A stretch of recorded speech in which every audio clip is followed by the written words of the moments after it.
Good evening, football fans. I'm Logan Carney, and tonight we're at Mustang Stadium honoring our seniors in their Week 6 matchup against the Connellsville Falcons. Connellsville enters this game 1-4 overall, 1-3 in section after a 56-7 pounding by top 5 team Central Catholic Vikings. In that game, Connellsville only managed 5 yards in the first half, while allowing 299 to Central, also in the first half alone. They will be led by now starting quarterback Dylan Harshman, who stepped back in Week 4 and provided 8 for 10 for passing, 125 yards, and a 72-yard touchdown run. Calling the plays for the Falcons will be fifth-year head coach Dave McDonald. Your Mustangs are coming off a shocking upset at the end of the Kiski area Cavaliers, 23-14. In that game, Corey Thomas went 5 for 19, throwing good for 95 yards, had an interception, and of course that 60-yard touchdown pass to star receiver Ashton Teeter. The Mustangs will look to rebound this week against Connellsville, who they beat 34-7 last year. Plum is led by head coach Matt Morgan. Your Mustangs are once again heavily favoring the matchup, but as we saw last week, nothing can be taken for granted. Once again, I'm Logan Carney. Joining me in the booth tonight will be fellow students Matt Bohinski, Dylan Fantone, Tyler Wilson, and although he's quite not the real deal, still very important, Mr. Todd LaVarse. Now, guys, last week we saw a disappointing outcome for the Mustangs. Matt, I'll start with you. What should the Mustangs look to do in order to rebound this week? Well, Logan, I think the first step is just to put that out of your mind altogether. You know, all the mistakes that they made throughout that game, just put it in their back of their mind, out of their mind. Just focus on this game. Hopefully run the ball a bit more than they did last game. And I think the numbers are going to show at the end of the game. Mr. LaVarse? Well, first off, thank you very much for that introduction, I think. And actually, it's a pleasure to work with you guys for my first time this year. I'm excited to see the team. I've not seen them in person yet this year. One thing I've noticed from reading the articles, seeing the broadcasts on TV, I'm using Mike Tomlinson here, guys. Splash plays. I've seen more of them this year than I've probably seen in the past, 3 or 4 years combined. And it's happening in all facets of the game as well. We're talking about, a big pass to Ashton Teeter, like we said before. Return by Patrick Crossy. Great plays by the defense, who's really sticking with it, just like they did last year when I thought they played a tenacious game. I'm looking for some big plays tonight. I think they're probably coming out with a chip on their shoulder. I'm looking to see multiple big plays in all facets of the game this evening. Well, you should talk about the big plays. We've seen a bunch of big plays that haven't ended up being big plays because of penalties. For instance, Patrick Crossy, I believe he's had 3 kickoff returns for touchdowns so far this year coming into that last game. Each of them got called back by a penalty. And now here come your Mustangs. We're 3 minutes away from kickoff, so Mustangs trot down the field. Of course, it is senior night. We up here in the booth would like to thank all of our seniors, our senior football players, our senior marching band members, and the senior cheerleaders.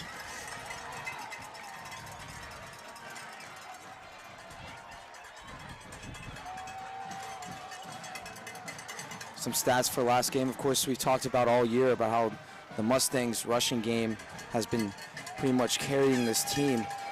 Last week, their rushing game was not as strong as it used to be, as their leading rusher only had 20 yards rushing, and that was Corey Thomas. And he had 8 for 20. It was only a 2.5 average. So Kiski's defense really came up last week. Hopefully the Mustangs, we expect a better outcome this week, especially from their running game. So it looks to dominate last year like they did with Connellsville the previous year. Which, of course, Andrew Soxman, 122 yards on 12 carries last year. We don't know which running back we will see today. It could be Nick Carlesano, Kevin Brown, Jaleel Bay, or Nick Coxon. They have all been heavily run out from out the year. And Logan, you think there's a possibility they'll run a few plays out of the Wildcat like they did last year? That's usually what we've seen so far.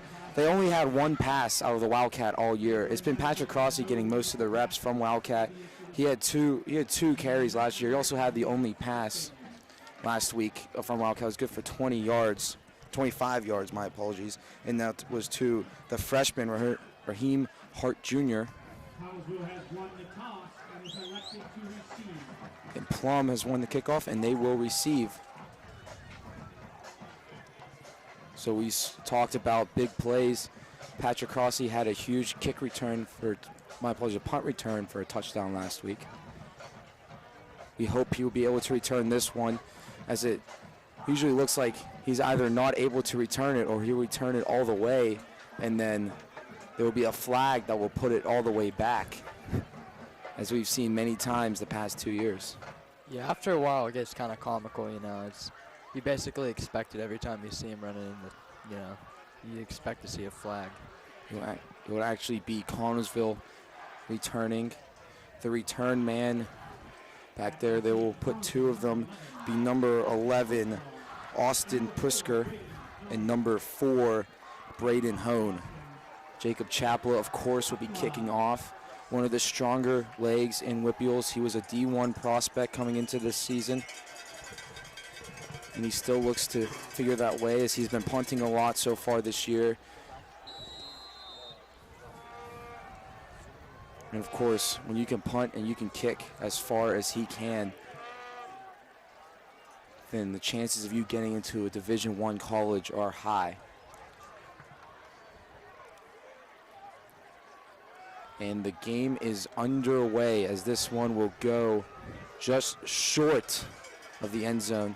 That was Hone with the return, and he will get up in the middle, and he will break a tackle, and he'll go to the outside, and he will get past the 50, down past the 40. He was still on his feet, down to the 30, the 20. He runs in the middle, and he'll get tripped up at the 20-yard line. And that is not the way that the Mustangs wanted to start this football game. Well, this is interesting because I was actually about to bring this up before the play here, that even if something catastrophic happens at the beginning of the game, Connellsville comes down, scores an early touchdown. I think a good key for the Mustangs tonight was not to get down here. This isn't a trend based off of last week. That might be one play. That was actually a tremendous effort there on the return. To not get down. They're still the favored team here. There's a ton of talent, and what they've done all year, up to this point, you shouldn't just miss that based on what had happened last week. Well, last year, Connellsville got up to a 7-0 lead early in the game before Plum scored 34 unanswered points and will win that game 34-7. So, Matt, do you expect a similar outcome this week? Well, we're hoping, that's for sure. From the look of it here, Connellsville, they're definitely going to put up a fight, especially judging from one play. I know it's pretty quick, but yeah, I think this is going to be a good game. I think one team's going to run away with it, and after that, they're going to find their rhythm and hopefully run away with it. So. And I did not see why they pushed Connellsville back, but they will start this drive at the 33-yard line. So 11:44 remaining in the first quarter. So you see the first play of the game. And it will be a keeper. That was number 1, Dylan Harshman, the quarterback who runs up the middle. I talked with the play-by-play guy for Connellsville early before the game. He says they like to either keep it with their quarterback Harshman and have him run up the middle, or they will hand it out to one of their outside guys. We saw Braden Hone, who returned the kick, run all the way to the other side, and Harshman faked the handoff before running up the middle. So that's something we could see later on in this game. So he's 2nd down and 2 now. Harshman will hand the ball off. That is number 24, Stephen White, and he will get tackled almost immediately. So we see 3rd down and 2. Ball on the 25 now as 11 minutes remaining in the first quarter. Yeah, Logan, about what you said before about a lot of quarterback runs and handoffs. This being a quarterback that is not used to starting at the varsity level, I think he's a little bit nervous to throw the ball. And Harshman, he will hand the ball off. That was number 4, Braden Hone, who will get the first down and a little bit more. He faked off some of the Mustangs defenders who ran in and wrapped him up. And he faked off me up here in the booth, who was looking at him and didn't see Hone running to the outside. That is something similar to what McKeesport does when they have their triple option. Very, very tough to cover. And even tough to film, as I know being on the team last year, it had us fooled up in the booth multiple occasions. And Connellsville will run again. This time they get inside the 15. So it'll be 2nd down. And it looks like 5 coming up. when you're basing your offense, like McKeesport or someone like that, like you said, on some of these plays, as a quarterback, you really have to commit to the fake a lot of times. And I believe it was Zach Nolan actually lit him up there on that 2 plays ago. So, well, you take your bumps in this offense if you want to make it work. And he will hand the ball off. I cannot see who he handed it off to. He will run up the middle, and you will get nothing. Yeah, Plum's run defense looks really good right now. Really blocking all the holes out. Really not getting anything past a few yards for Connellsville. So as long as we keep doing that, I think this is going to be a good game. This will be 3rd down and 5. 9:25 remaining in the quarter. Ball is on the 11. As we were seeing Harshman line up again. Behind them is number 29, Chapman Pipodi. He was set, hand the ball off to Hone, who came from the outside. A helmet is loose for a Mustangs player. It looks to be Christopher Erford, who will have to sit off of this play. But the Mustangs looks like they will hold them to a field goal attempt. 9:05 remaining in the first quarter.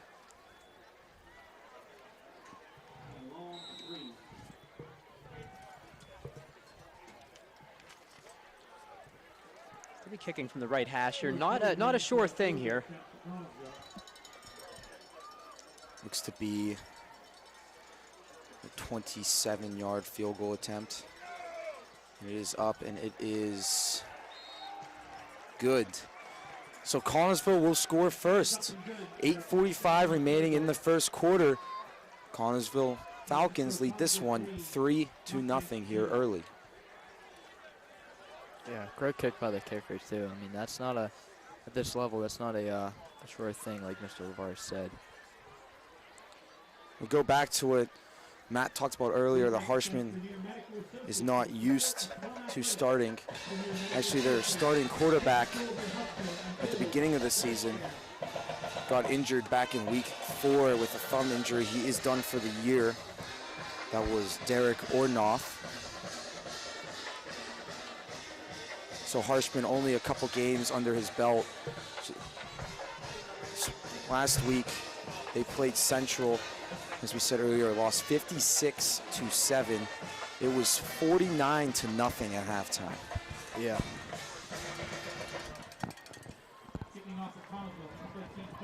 So in the kickoff will be number 13, Corey Fogel. Back to return, we will see 2, Ashton Teeter and Patrick Crossy. We saw them return all the kicks last week. It was Crossy a lot at the beginning of the year, but recently they've been going with 2 back there.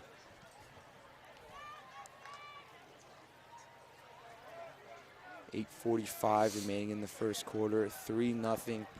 Connellsville Falcons lead it.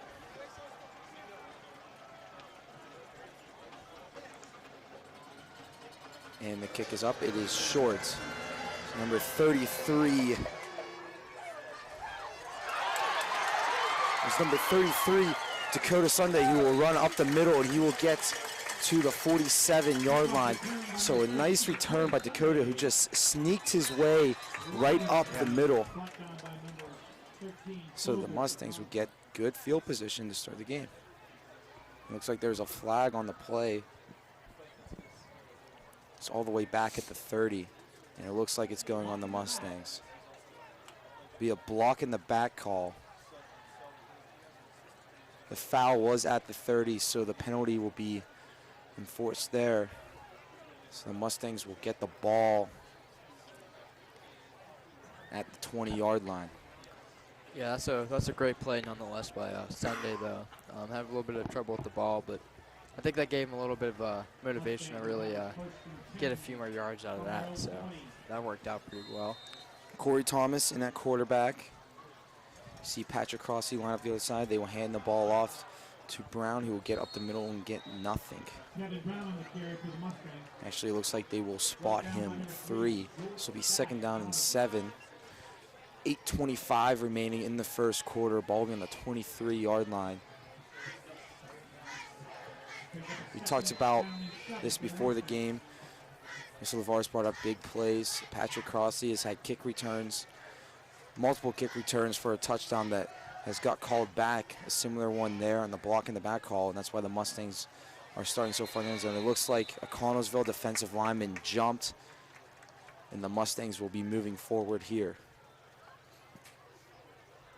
Yeah, that's going to be another big thing this game. Penalties at this level, you know, penalties is not a rare thing, that's for sure. So, you know, any extra yards you can get, I mean, just take them. So. Last year in the Connellsville Plum game, Connellsville has had multiple personal foul penalties called on them. They are not a very disciplined team. They are still young, of course, which explains a lot why. So 2nd down and 2, Corey Thomas will throw. He has Teeter, but he will overthrow his man. And we will see 3rd down and 2. Ball on the 28-yard line with 7:46 remaining in the first quarter. Again, if you're just joining us, Connellsville got the ball to start the game. They drove down the field on the run game, but the Mustangs held them to just a field goal, and it's 3-0 Connellsville right now. Yeah, I think a lot of that play was just nerves, you know. I mean, Thomas, he's still a young guy, you know, and first few plays of the game, he's going to be nervous. And he's going to shake that off and get in your rhythm. It'll be fine. The Mustangs are running out of the Wildcat here with Patrick Crossy. Patrick Crossy in a quarterback. He will run, and he will get the 1st down. He will break a tackle and get up the middle and get tackled at the 40-yard line. So a nice play by Patrick Crossy. We like the Mustangs running up. And a player for Connellsville lost his helmet. That was number 82, Jacob Ferris, and he will have to come off on the play. So it'll be 1st down and 10, ball on the 40-yard line on the nice run up the middle on the Wildcat play by Patrick Crossy.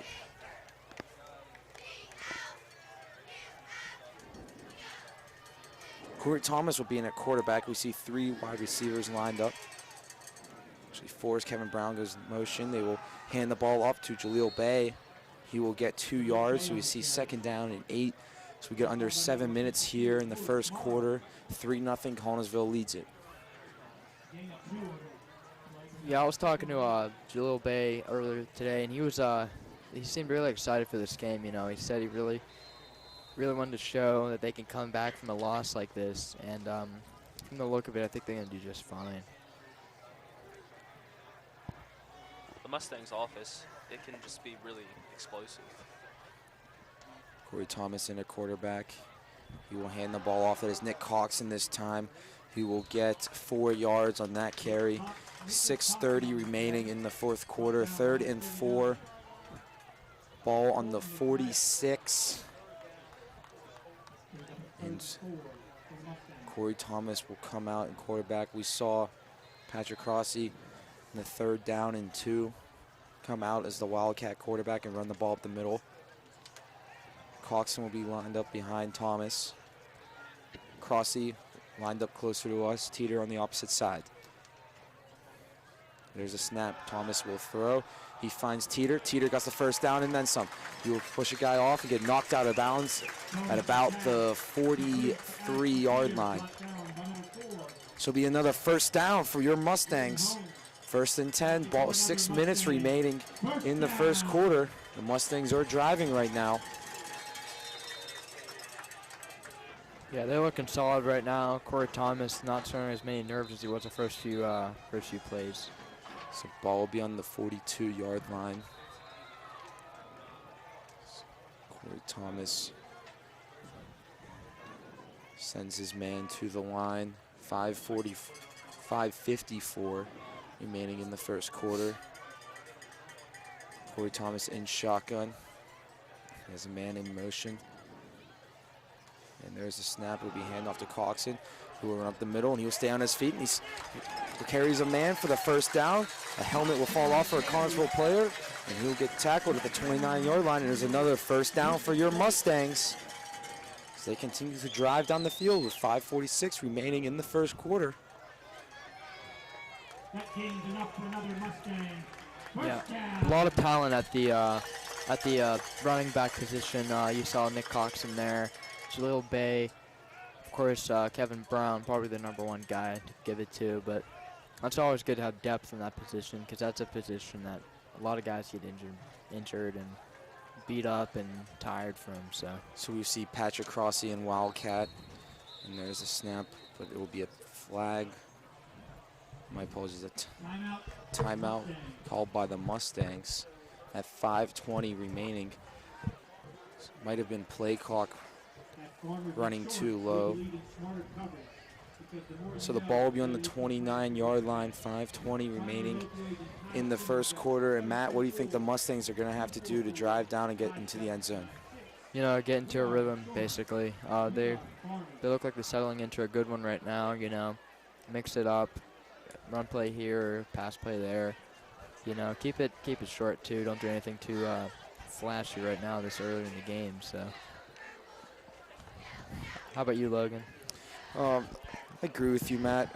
Looks like they're running the ball right down the field so they can just continue that game plan. Maybe throw a couple more quick passes, and the Mustangs should get into the end zone as it is looking like on this drive.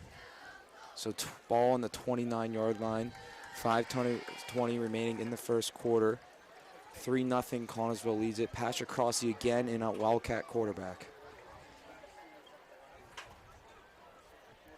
There's a snap. He will keep and he will run to the outside. And he will get hit at about the 26-yard line. So three-yard run for Crossy as we get under 5 minutes here. Interesting thing about Patrick Crossy we talked about earlier, he has thrown the only pass out of the Wildcat formation for the Mustangs this year. It was a 25-yard completion last week to Hart, the freshman. And so far, we've seen him do nothing but run out of the Wildcats so far this game. Corey Thomas in at quarterback now for the Mustangs. And they will throw. It's Kevin Brown short, and Kevin Brown will be hit immediately. And that was a hard hit by number 28, Lucas White. And there will be a loss on 4 on the play. So we will have 3rd down and 11 with 4:20 remaining in the first quarter. Those swing passes out of the backfield to me have always seemed like one of the most difficult to execute. When you watch even NFL players try to make them, the quarterbacks, it's very hard to miss them. And as the running back catching it out of the backfield, you know that you're going to get hit pretty quickly, most likely, if a block isn't set up properly. So it's definitely a dangerous play. Can be very rewarding if it works. That time, a very nice play by the defense. Corey Thompson, quarterback, he will throw. He has Crossy open, who makes a great catch for a 1st down. There's 2 flags on the play. It looks like it's going to go against Connellsville, maybe a personal foul and a late hit.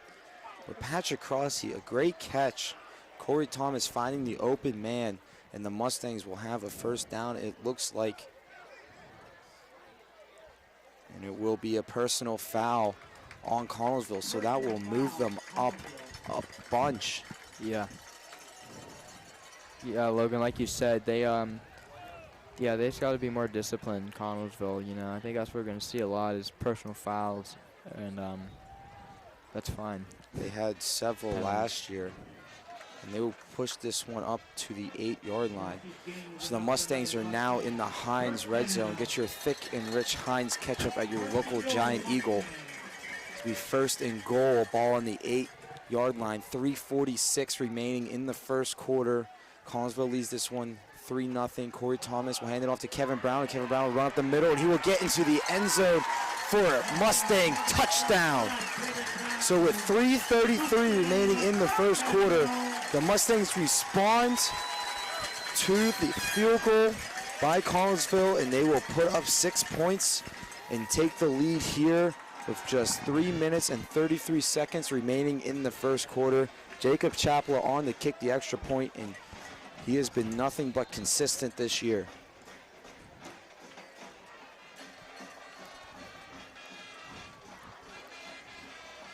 Patrick Crossy will be holding. And it was blocked by Connellsville. What a play. What a great play.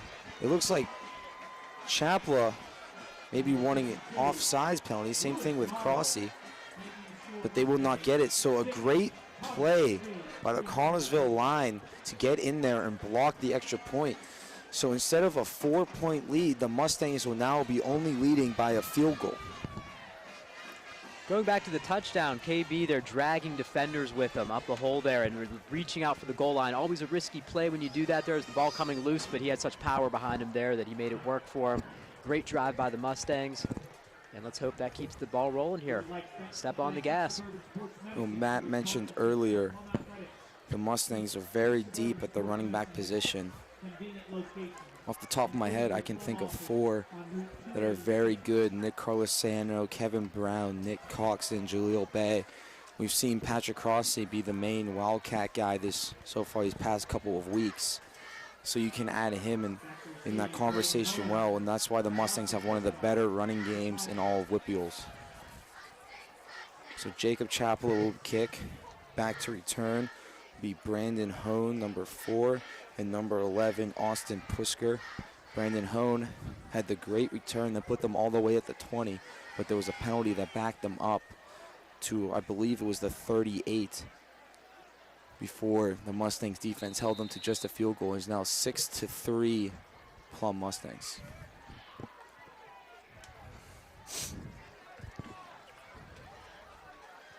No, I won't be surprised if Chapla kicks us over the end zone with a touchback. He's been doing that a lot this season, and that's a good thing, so just keep that rolling.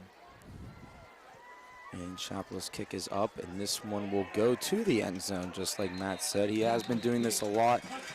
It is actually more common to see him get a touchback than to not get a touchback. So the ball will start at the 20 for Connellsville. And again, we will see the young quarterback, Dylan Harshman, coming in. He has not played a lot, as previously mentioned. He had a nice game, or half a game, when he came in. He had a 72-yard run for a touchdown, over 100 yards passing. But last week against Central, they did almost nothing. Looks like he will hand the ball off to the wide receiver coming in for the outside. That was number 24, Stephen White, who will get up to the 27-yard line. So it'll be 2nd down and 3 as we get under 3 minutes here remaining in the first quarter. Yeah, I'm seeing a lot of words exchanged throughout the players here. Definitely getting in their heads. I don't know who's getting in whose head, but something is definitely going on down there. So there's the handoff up the middle. That is number 29, Chapman Papoe, who will get the first down. And he will get tackled at the 31-yard line. So under 3 minutes now, 1st and 10, ball on the 31-yard line coming up for the Connellsville Falcons.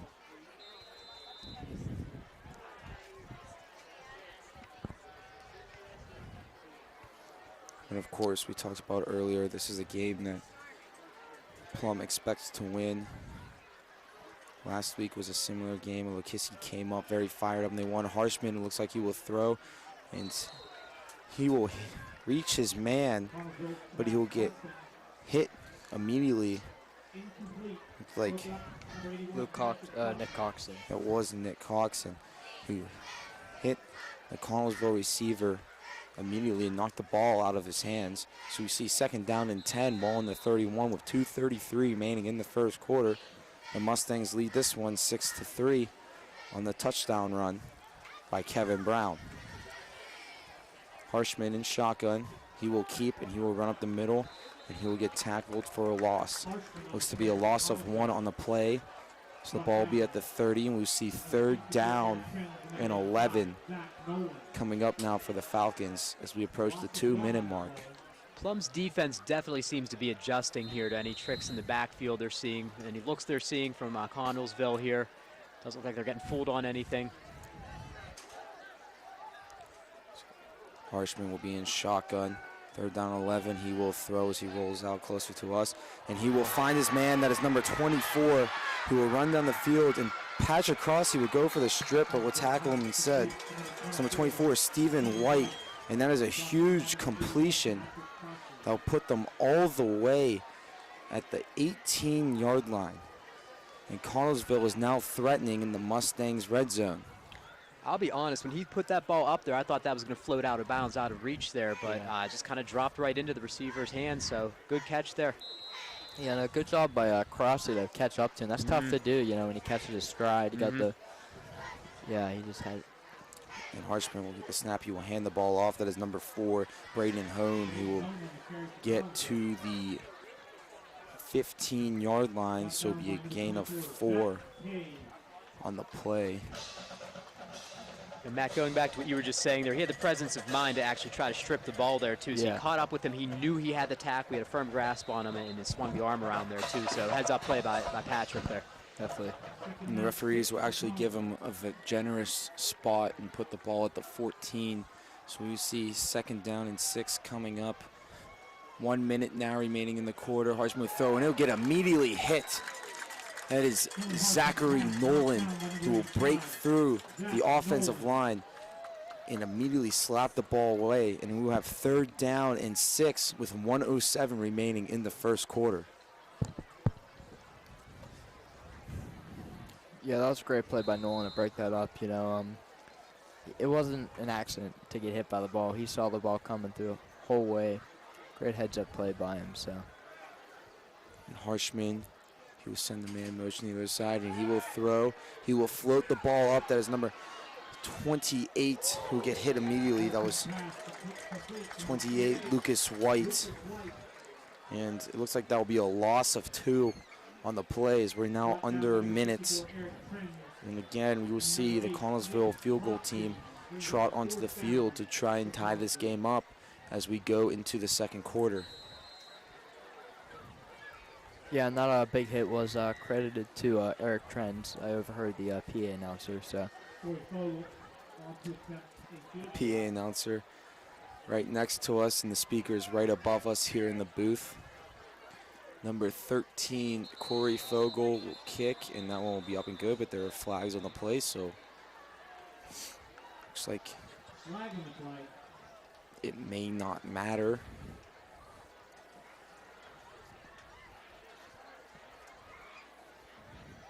And the call will be offsides on the Mustangs. So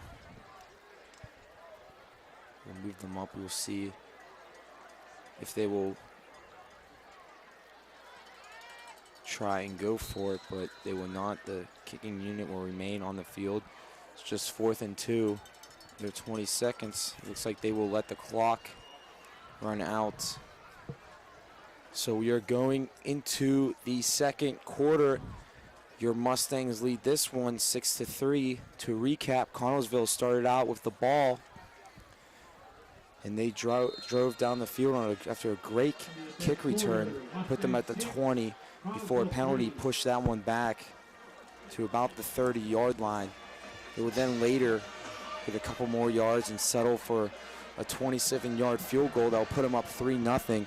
And then the Mustangs will do a great selection of play calling, short passes, the combination of some great runs. We saw one by Patrick Crossley, all capped off with a nice run by Kevin Brown that put him up 6-3, and then the extra point went out, and it was blocked by a Connellsville defensive line who just got right up in there and snapped that ball away. Yeah.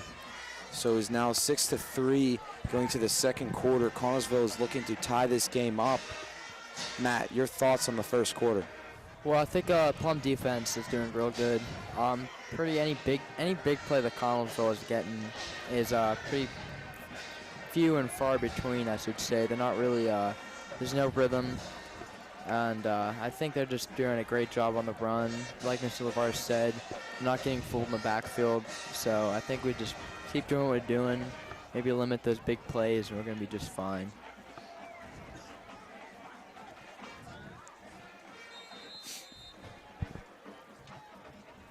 So now the play clock will start as the second quarter starts in Connellsville. Like we said, they looked like they were going to go for the extra point, but now they will send the offense out there. So it'll be 4th and 2 in an attempt here. Harshman lines up a quarterback under center. And it looks like they only did that to try and draw a penalty by the Mustangs. So instead they will use a timeout here. And now we will see if they again send out the offense or if they will try and tie the game up with a field goal. It's not a long kick. Ball is They are dead center here as well. I don't think they're going to try to kick this one, but we'll see. Maybe not. if their offense will take the field again. Mr. LaVarse, do you understand why they would not run a play on the last one and then send the offense right back out? Yeah, that usually don't see that. Obviously trying to get the first down there, and they're sort of out of options with that this time unless they want to burn another timeout. I guess they think they can get it. Although I would probably trust my kicker to put the points on the board here. It's an easier shot than he had last time. He made that one with no problem, so we'll see if it pays off for him. So Connellsville on the ball, they will actually throw it to the outside, and it will be a great catch. That was number 24, Stephen White, with a great one-handed catch. The throw by Harshman was a little bit wide, and White with a great catch gets the first down, and it will put them at the 4-yard line. So now they will have first and goal on the 4, and the Mustangs defense needs to make a huge stand here. Yeah. So Harshman will line up quarterback. They will throw again, and he will actually run and try and keep it, and he will get hit.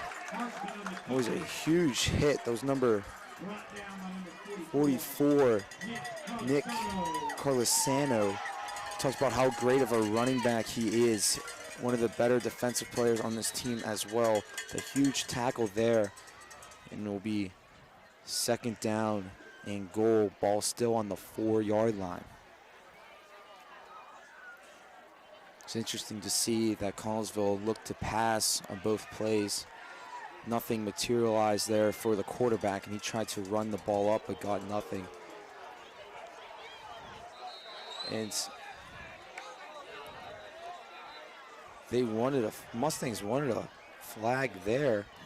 Connellsville looked confused, and now they will burn another timeout. So they will have one timeout. 2 were burned in the past 3 plays. So they will have 1 remaining with 11 minutes left in the half. And again, we wonder why they didn't just run a play and burn the timeout.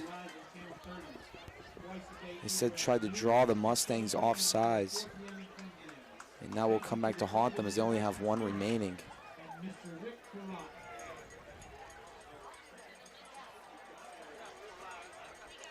So second down and 4. 6-3 Mustangs lead it. We saw the great run by Kevin Brown. 11:08 remaining in the half. And Harshman will make a nice pitch to the outside. Is Stephen White, number 24. He thinks he has the touchdown. They will give it to him. So the Connellsville Falcons will take a lead after opting to not go for the field goal. And they will have 9 points here as kicker number 13, Corey Fogel, trots out to the field. He's the linebacker and one of their backup quarterbacks also. But we saw him with a nice kick earlier, and this one is up, and this one is also a nice one. It is up and is good. So Connellsville will take a 10-6 lead here early in this one. Well, credit where credit's due. I talked up Kevin Brown's touchdown run before. That one was equally as impressive, a nice stiff arm there. So give credit to Connellsville. Again, some interesting play calling there where they didn't choose to run the offensive play and burn the timeout. So if something positive came out of that, it was that they did burn 2 timeouts during that last drive there. But Plum's going to get the ball back with 11 minutes to go, and we're still very early in the game here. Let's see if they can come up with a good drive here and get some momentum back. Yeah, definitely a big risk. The coach ends up looking like a genius on that, but that didn't work. I mean, he might be getting some funny looks because that was risky, that's for sure. I agree, and it was some great individual efforts by the players there that they got them to score. Yeah. They burned 2 timeouts on that last drive. Like we said, they only have 1 left. The first one was burned when they tried to draw the foul by the Mustangs, draw the offsides penalty. The Mustangs did not bite. And then the second one was burned. Looked like confusion by the Connellsville offense as two guys went into motion. There was no flag by the referees. So nonetheless, Corey Fogel will kick this one off. Back to return will, of course, be Patrick Crossley and Ashton Teeter, two of the more athletic kids on this Mustang team. And the kick is up, and it is a long one, but Crossley will catch it before the end zone, and he will get past the 20 and get to about the 21-yard line. Yeah, he got tackled from behind, which is pretty odd for a kick return, but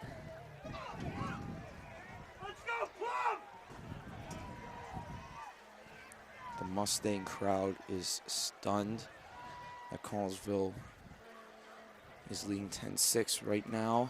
yeah, Must- more like angry. Mustangs look to be in another good one. Another close matchup. Corey Thomas in a quarterback, empty backfield set. And he will throw.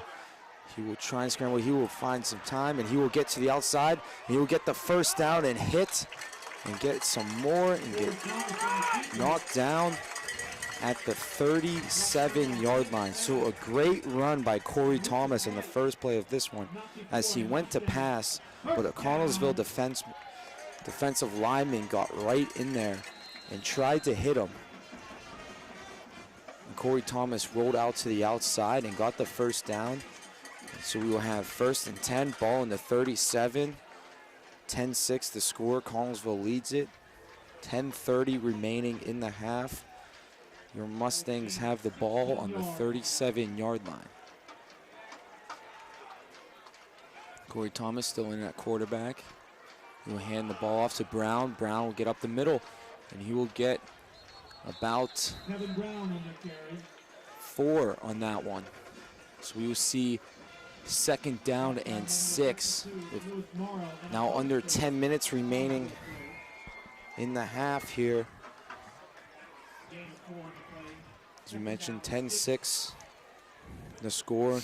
Connellsville leads it if you're just joining us. We've seen a lot more pass plays than we're used to so far in this Mustang offense. Much more balanced approach that they are taking in this game.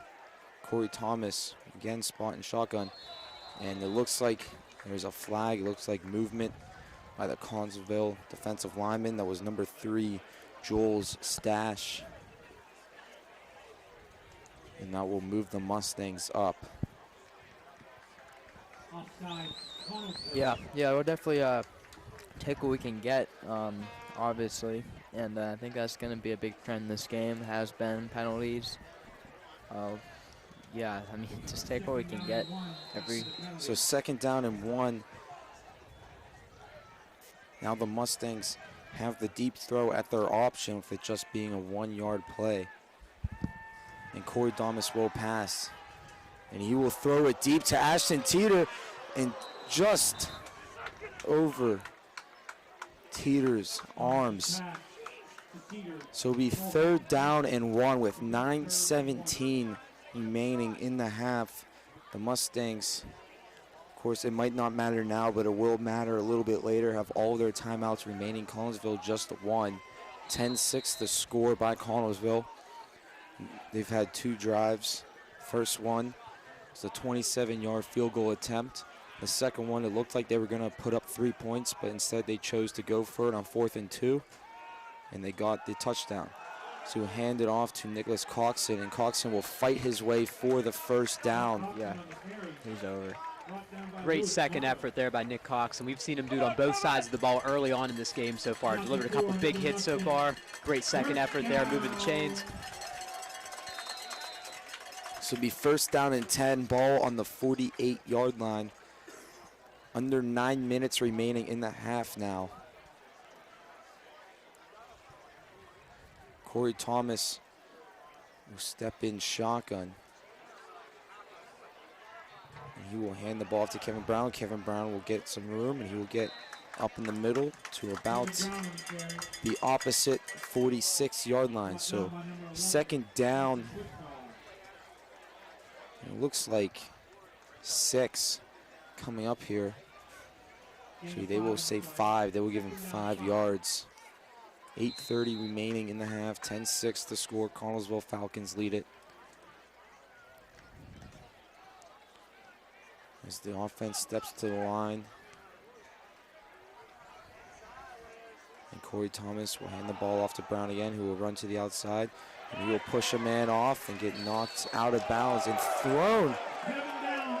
And the Mustang fans want a personal foul penalty, but they will not get one, as Kevin Brown was tossed to the ground after he was knocked out of bounds. But nonetheless, it will be a first down in the 35-yard line with 8:10 remaining in the half. You know, I'm sorry, Matt, go ahead. that goes into what you were saying before, Logan, about discipline. These Connellsville kids, I mean, they're putting their heart out there, and they're definitely getting angry. And it is football, but you know, you got to be disciplined. You know, so. First down and 10, ball on the 35-yard line, 8:10 remaining in the half. Corey Thomas will throw, and Patrick Cross, he will attempt to catch it, and it will bounce off his fingertips, and it was almost intercepted then by number 11, Austin Pusker. But it will not be, so you see second down and 10, ball on the 35-yard line with 8:05 remaining in the half.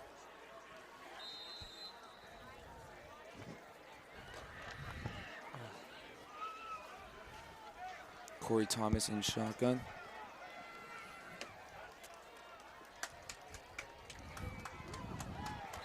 And there's a flag on the play. It looks like it might be against the Mustangs. And it will be a false start penalty on the Mustangs, so that will push them back.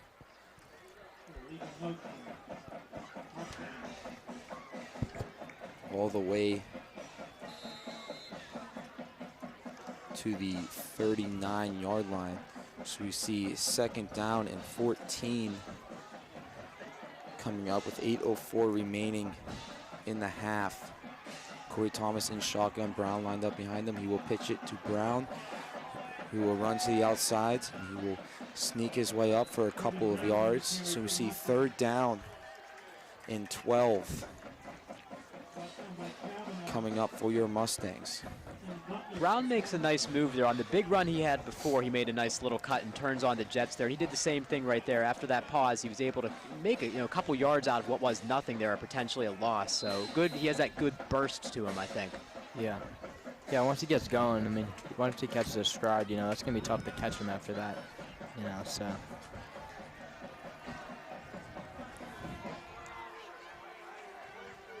Very quiet October night right now for the Mustangs. Corey Thomas in shotgun, and of course he will throw, and there's a flag on the play. And it looks like this one will be against the Mustangs. Another illegal motion call on the Mustangs, so that will push them back even further. 7:16 remaining in the half. You will see third down and 15 now for the Mustangs. There's 7:15 remaining in the half. It needs a big play here. Of course, they could go short and try and put it in field goal range for Jacob Chapela, one of the better legs in WPIALs. We've talked about him all year long. And they will throw. And Corey Thomas will buy some time, and he will run up the middle, and he will snake his way to the outside, and he'll get knocked out of bounds. There's a flag on the play, and it looks like it will be on Connellsville. So that might give them the first down. If it is on Connellsville, that will be a first down. So it will be 4th and 2 if not.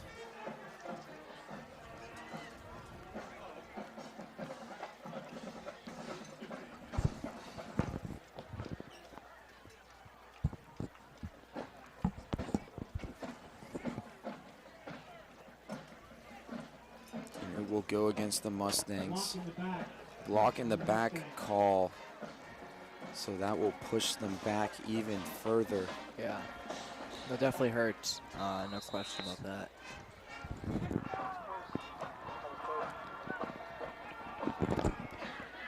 That's a shame, because sometimes you see those plays and you realize that's why a big play happened. I didn't actually see that one in particular.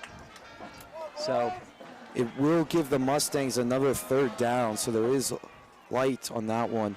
And Corey Thomas will throw, and he will find Brown. Brown up the middle. He will shake off a man and get inside the 1st down. He will get to the 10-yard line, still on his feet. He'll get tackled at the 5-yard line. And the penalty gives the Mustangs an extra chance at getting the 1st down, and that will put them all the way at the 5-yard line.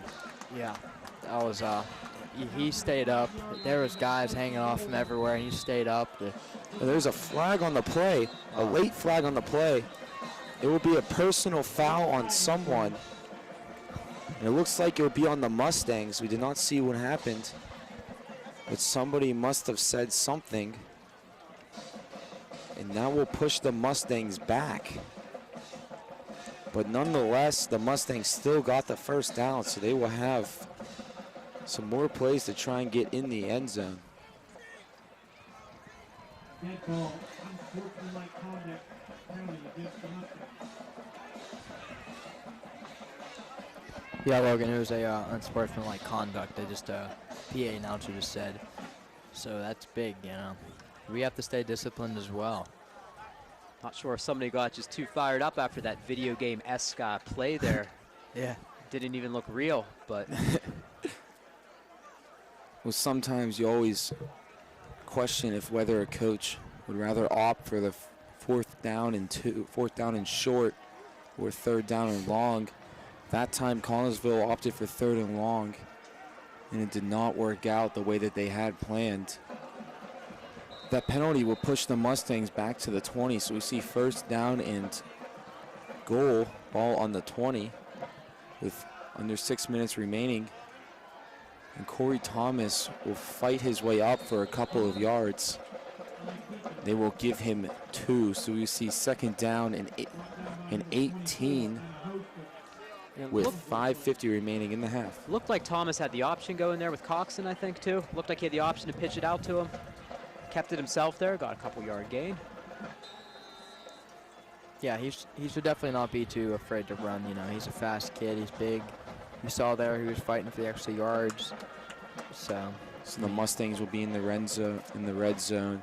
The Hines red zone. Get your thick and rich Hines ketchup of your local Giant Eagle. Corey Thomas will hand the ball off to Nick Coxon. Nick Coxon will break a man, and he will get into the end zone for a Plum Mustang touchdown. The Mustangs will now lead this one 12-10. They might go for the 2, or they will try and opt for the field goal lead. The last one was blocked.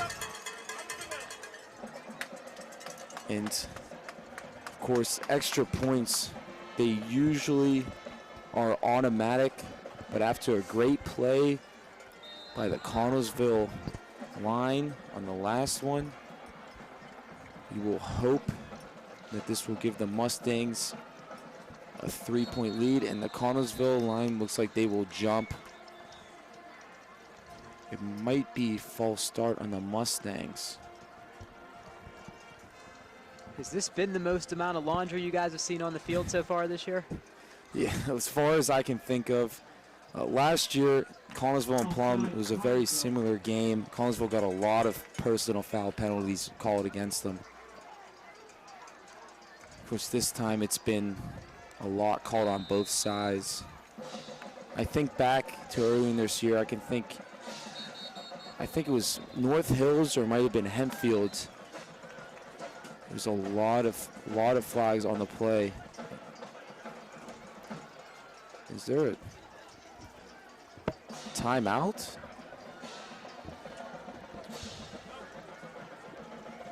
yeah. This is timeout. You not see who called it.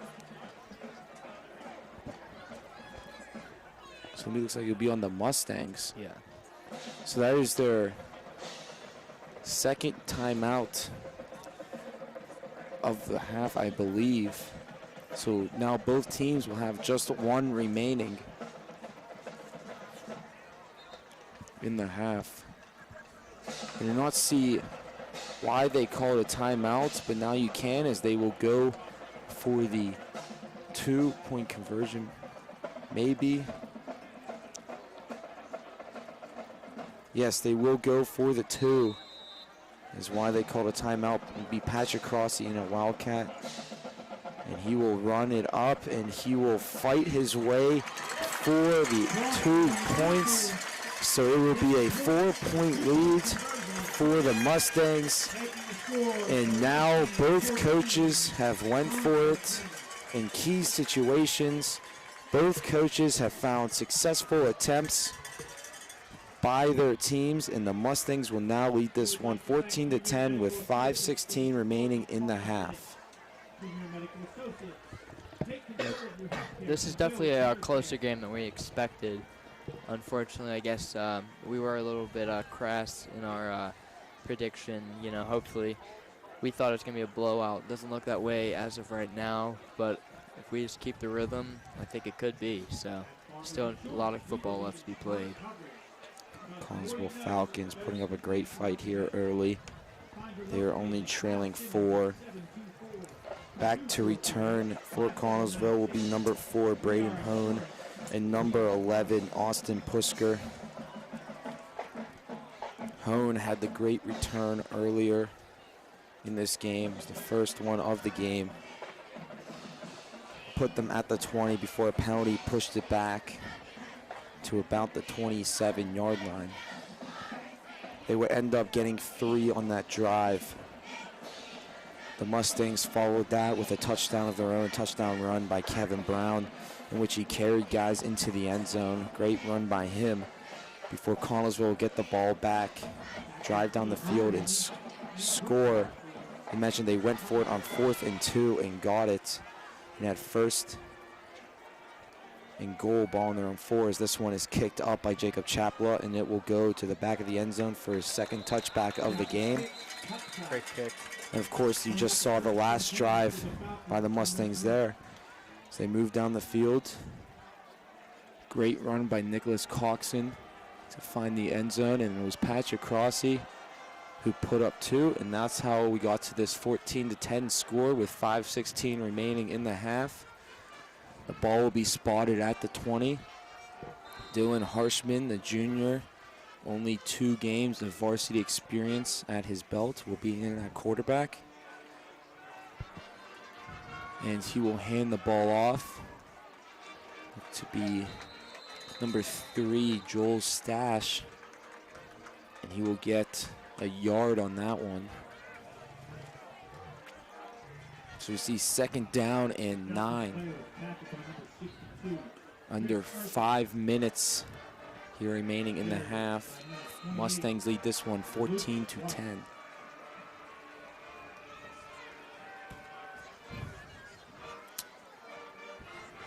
And Harshman will throw. He rolls out closer to us, and he will just overthrow his man, Brandon Hone. We've seen him overthrow a couple of guys in this game.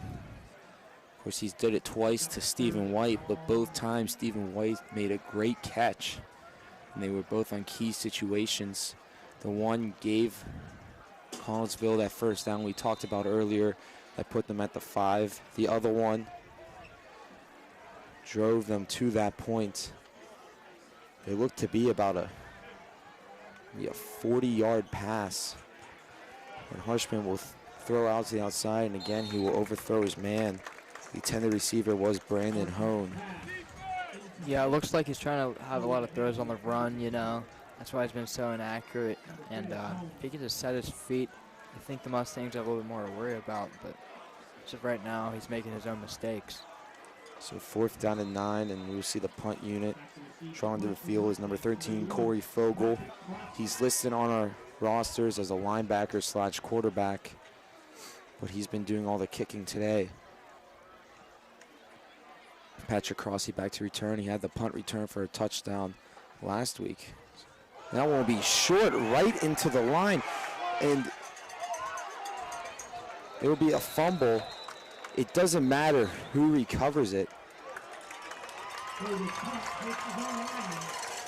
So the Mustangs will start this drive on their own 12-yard line. So the Connellsville 12-yard line. Wow, so you don't see that too often. No. Step to the side there. He looked like he was trying to avoid the rush with the punt, maybe angle it away so there couldn't be a big return. And I don't know if that led to him just booting it right into the line there, the oncoming rush. But you don't see that too often, and we'll take advantage here.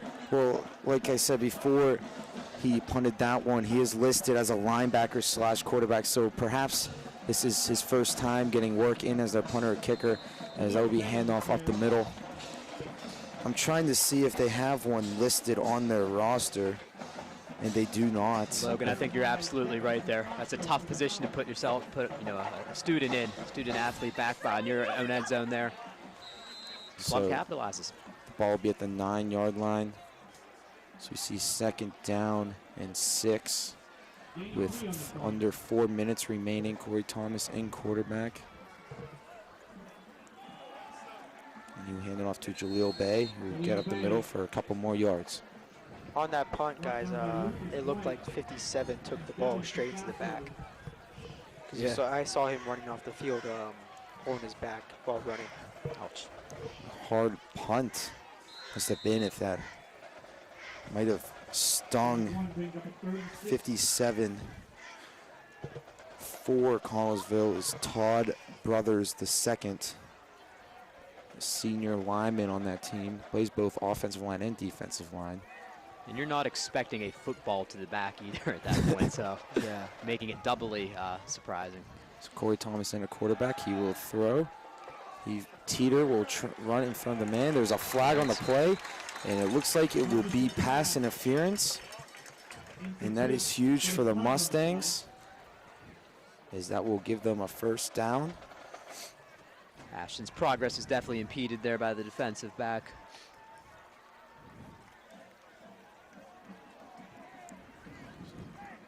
So we saw how the Mustangs got to this position. It was the muffed punt. Actually, I don't even know if you would call it a muffed punt, just a bad punt by their linebacker, number 13, Corey Fogle. He's listed as a linebacker. He has made a tackle in this game. And Corey Thomas will run the ball up the middle, and there will be a Mustang touchdown, and they will have 20 points on the board, and likely 21 bearing the extra point. The Mustangs will now have a 10-point lead on Connellsville, and it'll be under 3 minutes here remaining in the half. It's just what the Mustangs needed after that poor punt by Corey Fogle. Again, he is not listed as a punter or kicker on our roster, so this could be one of his first few games in that position. So Jake Chappell on attempt the extra point. That one is up, and that one is good. So with 2 minutes and 59 seconds remaining in the half, the Mustangs lead this one 21-10. We talked about earlier, Corey Fogle did a great job kicking, but that punt, obviously not a very good one. Yeah, that might not have been his fault though. That might have been the guy he hit. Which, yeah, that's unfortunate for them. But I'm not complaining. They can do that again if they want. Could have been a low snap, caught him off guard, but nonetheless, it does help the Mustangs. The Mustangs got 7 points with 2:59 remaining in the half. Jake Chappell on to kick off, back to return. Number 4, Brandon Hone, and number 11, Austin Pusker. Sometimes when it rains, it pours. It would not surprise me to see Plum put a couple more points on the board, a field goal maybe here before the end of the half. I know there's not a lot of time left here as they're about to kick off, but it wouldn't surprise me either a turnover or them to get a quick 3 and out and get the ball back. Yeah, and then that'll definitely help their confidence and their rhythm, like I've been mentioning all game throughout halftime. Come back with a good lead, it's really as long as they keep their head down and keep pushing. So there's the kick. It is up, and this one will not go to the end zone, just missed it by a yard, and Hone will return it. And he will get tackled at the 20. Looks like they were spotted at the 21. So really, it will work just as much as it will work just as much as a touchback, as Connellsville will start this drive back into their own 21-yard line.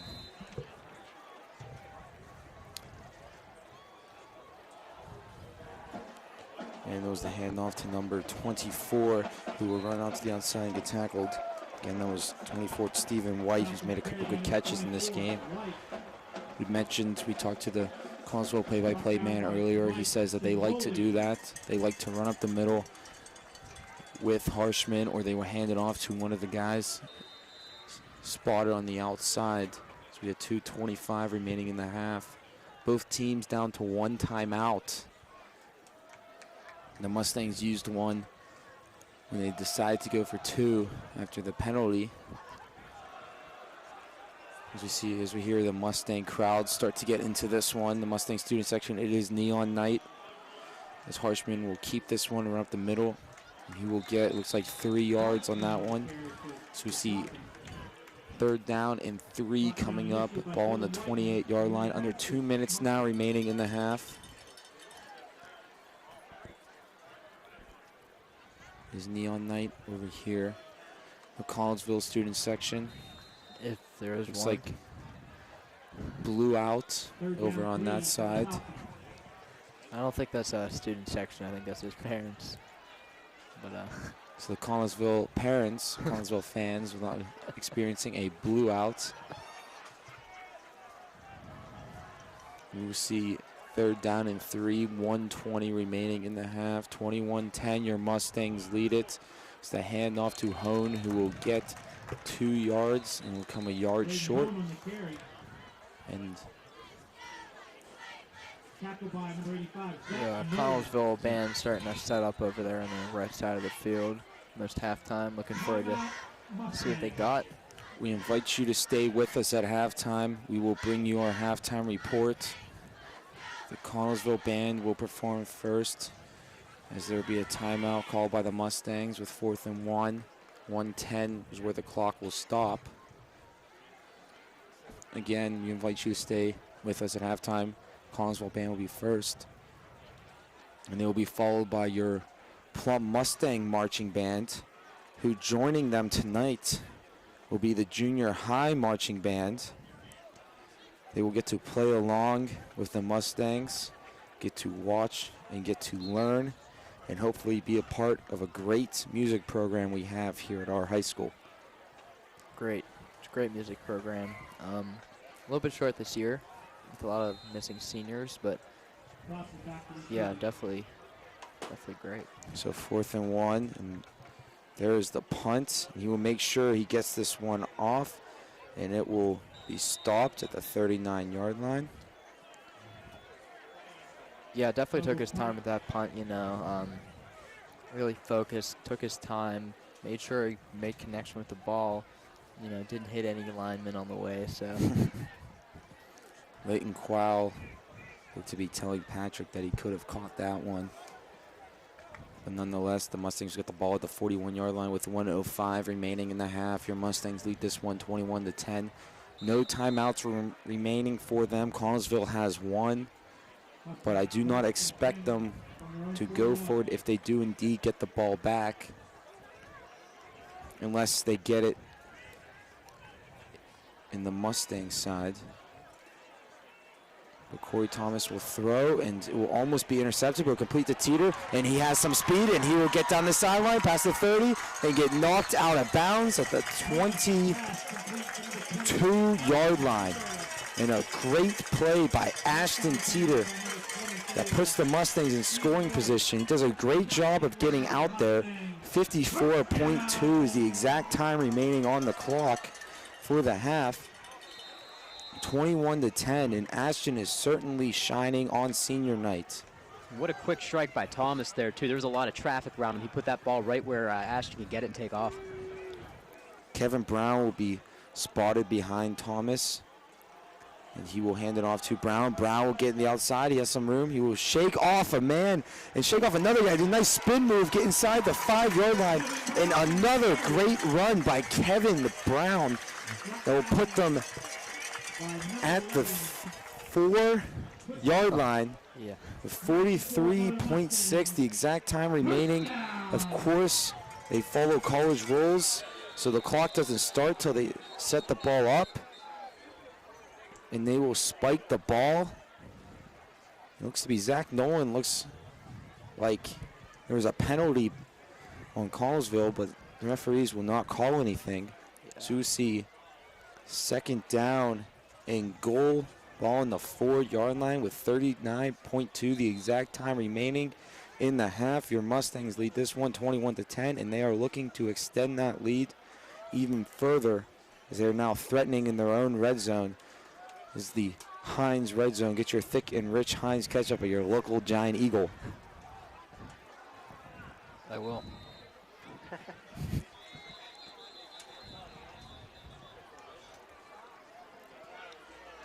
About that last big play by Kevin Brown, I like how Mr. Lavaros compared him to a video game, because it looks like he's playing Madden out there right now. I mean, It does. You don't see these things in real life often. There's been a couple of plays like that tonight, so it's been very impressive to see. yeah. He's like using the sticks, the Hit stick. hit stick, yeah. Corey Thomas in a quarterback. He has a man right on him, and he will throw to Kevin Brown, and Kevin Brown will get into the end zone for a touchdown. And Kevin Brown having himself a Madden-like game as he will get in the end zone with 34.5 remaining in the half. Your Mustangs will now lead this one 27-10, likely 28-10 as Jacob Chapla trots onto the field. And the Mustangs, after losing early in this game and late in the second quarter, have now scored 21 unanswered points.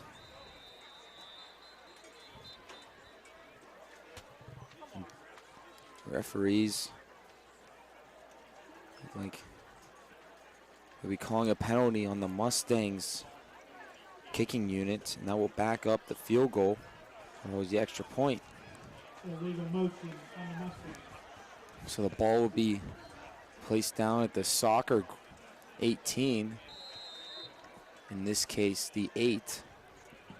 So it will be a 25-yard field goal attempt now for Chapla. Yeah, that should not be a problem though for him though. And there's a snap. It is up, and just like Matt said, it is not a problem. It is through the goal post, and the Mustangs now lead this one 28-10. So, with 34.5 remaining in the half, your Mustangs lead this one 28-10. Well, what did I say, guys? It wouldn't surprise me for them to put more points on the board. They did. Should I say again that maybe they have a chance to put another field goal on the board before halftime here? I mean, Oh, why not? they've got still 35 seconds left. It didn't take them that long there. If they can get a quick turnover, it is doable. They do not have any timeouts remaining. Connellsville just has one. I do not expect Connellsville to attempt to get a touchdown. They could run up the middle and see if the running backs can break a long run. We will have Jacob Chapla come to kick off. Again, we invite you to join us at halftime. This Connellsville Marching Band will be before the Mustang Marching Band. Joining us tonight down on the marching band field will be the junior high marching band who will be performing with them.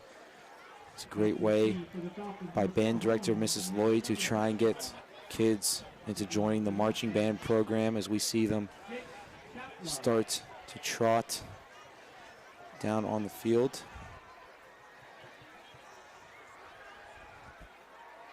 The Mustang student section continue to try and get into this game. Back to return will be number 4, Braden Hone, and number 11, Austin Pusker. Jacob Chapla to kick off. We've seen him do 2 touchbacks so far in this game, and one that almost went into the end zone. This one will be up, and this one will go to the 3-yard line, and Hone will return up the middle, and Hone has some room. He will shake off a Mustang defender, break the tackle by Chapla, and he will get tackled at the 40-yard line. So another great return by Hone. He had that one that went all the way to the 20-yard line before he got pushed back by a penalty. It was Leighton Quao with the potentially touchdown-saving tackle. It's funny to say that when the ball's being spotted on Connellsville's 41-yard line, but it is true. As besides Leighton, there was nothing but daylight there for Braden Hone. So now that they are at the 41, it looks like they could go for it. And they will hand the ball off as number 24, Stephen White with the carry. Clock is at 20 seconds now. There will be the last timeout called by Connellsville. So they'll stop the clock at 20.4 seconds, 28-10. Your Mustangs lead it. Second down and 7 coming up.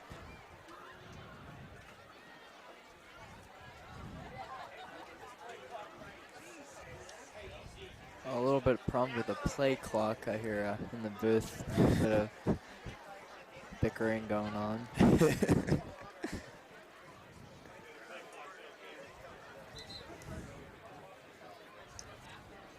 It's up here in the booth. Everyone is up here. The Connellsville broadcast team. The Trib Total Media is up here as well. Yeah. The Mustang coaches are up here. The Mustang stat guys are up here. It's a party.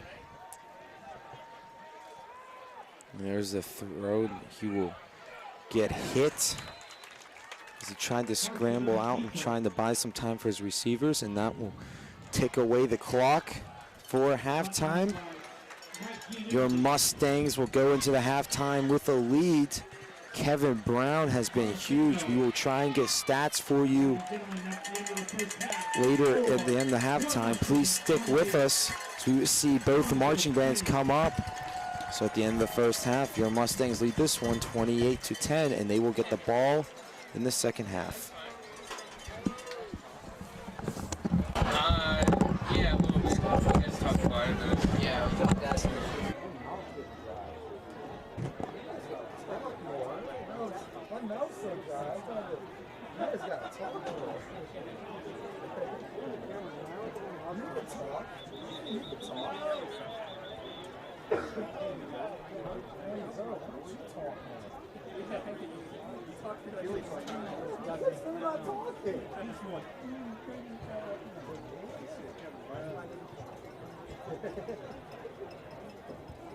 Can anybody buy me a drink?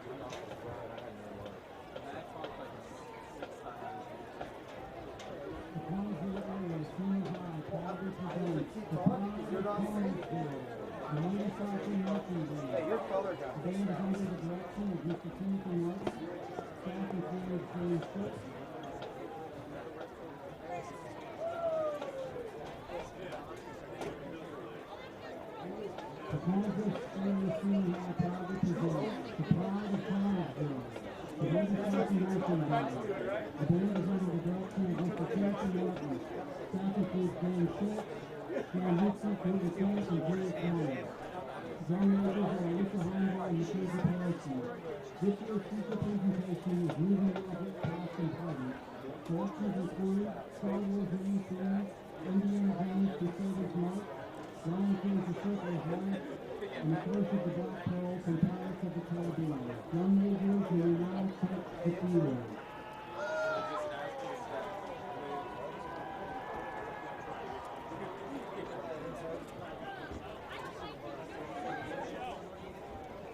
I wanted to.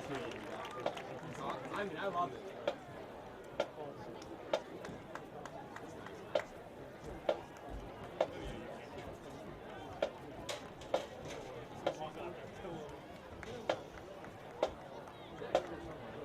Yeah, I saw Jack. He was like right down over here. That's where I was.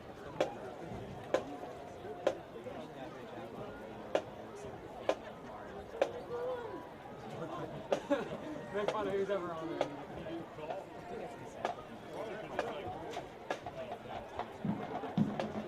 Ladies and gentlemen, we are proud to present the Plum Mustang marching band. Band is under the direction of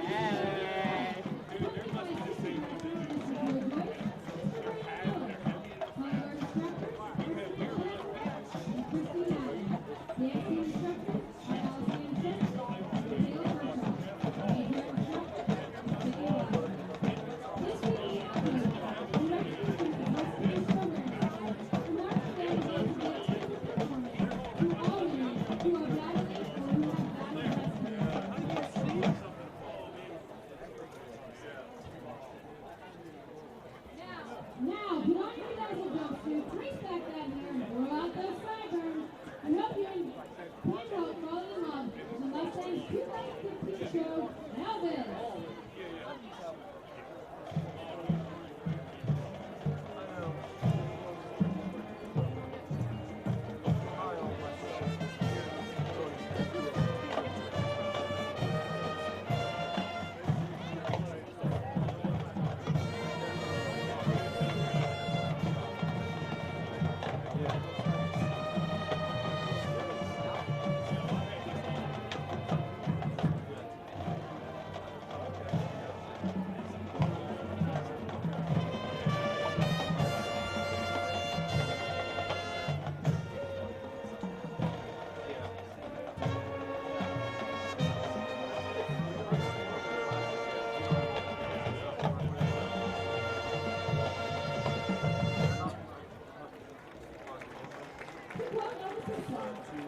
Some people tap their feet, some people snap their fingers, and some people sway back and forth. I just sort of do them all together, I guess. Watch the band at the band front, march, spin, dance, and play as we perform CC Rider and Burning Light in this next movement.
talked about how I wish this was a I wish we were saying, oh my God. You know why? Because I was thinking, like, this team's actually doing the game. Right? Now, ladies and gents, time to watch the band take Yeah, that's stage now as they take stage at the Heartbreak Hotel.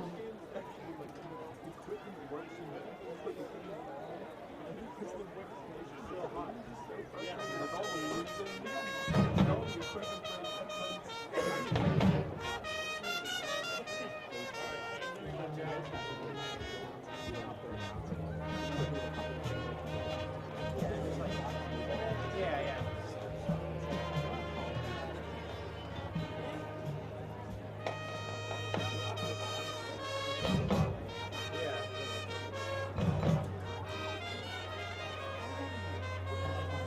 Well, we did. Yeah.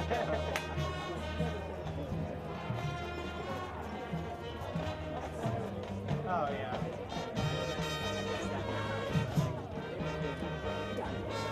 Well, we were, yeah, but we were funny, I thought. I thought we were a good broadcast. We had chemistry. We had chemistry, that's what it was. We had to entertain somehow. We went here with the team with 0 every week, and for the first 3 games, we had no production. It would be out. It was like that, bro.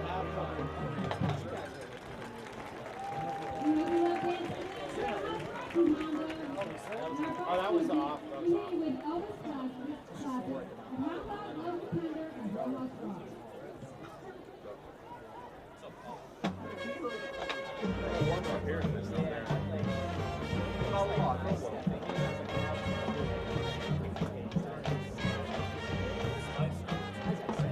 It's a good view.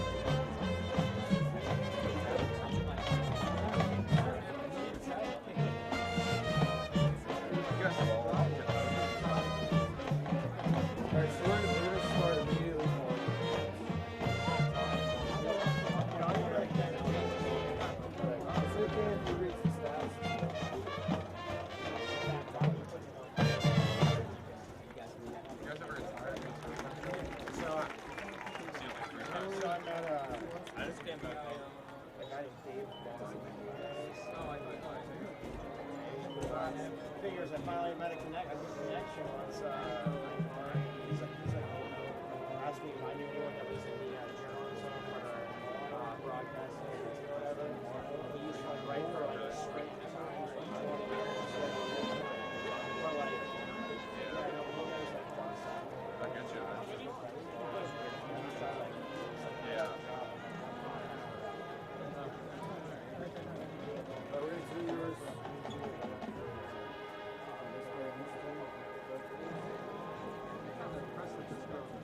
Yeah, I was seeing the same thing. I was just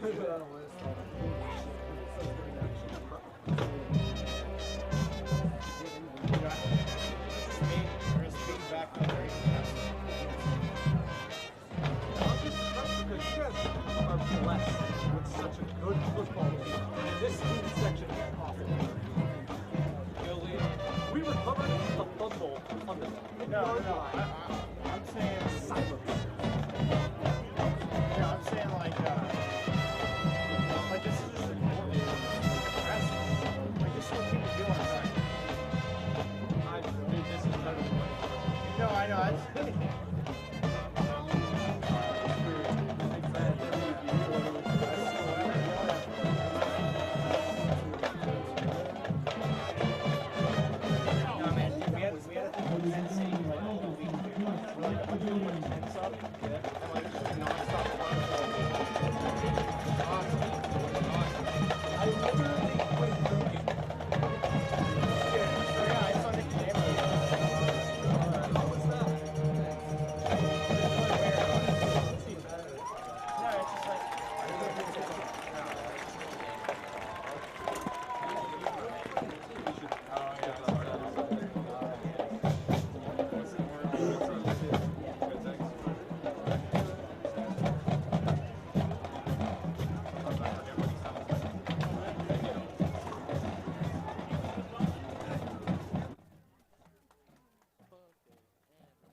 I can't even hear. I just hear myself more than you.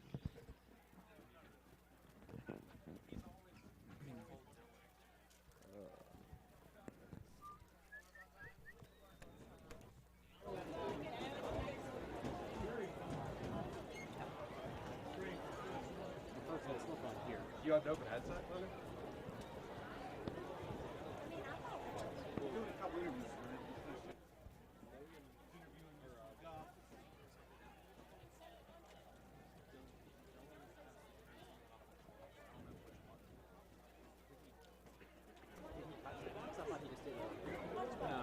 Well, you do it on here and then you do it.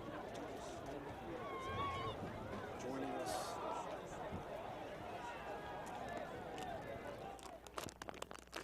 Joining us in the booth. We apologize. We do not know if we can hear ourselves right now. It looks like the sound is going through, but we're having a bit of technical difficulties. We do not know if you can hear us at home. We cannot hear ourselves right now. So we're trying. There we go.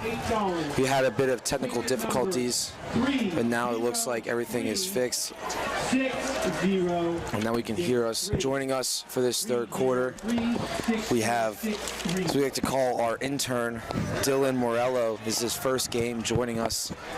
He ran over, got the stats for us, so we let him read it coming in halftime. And former play-by-play for basketball, we had him here at homecoming.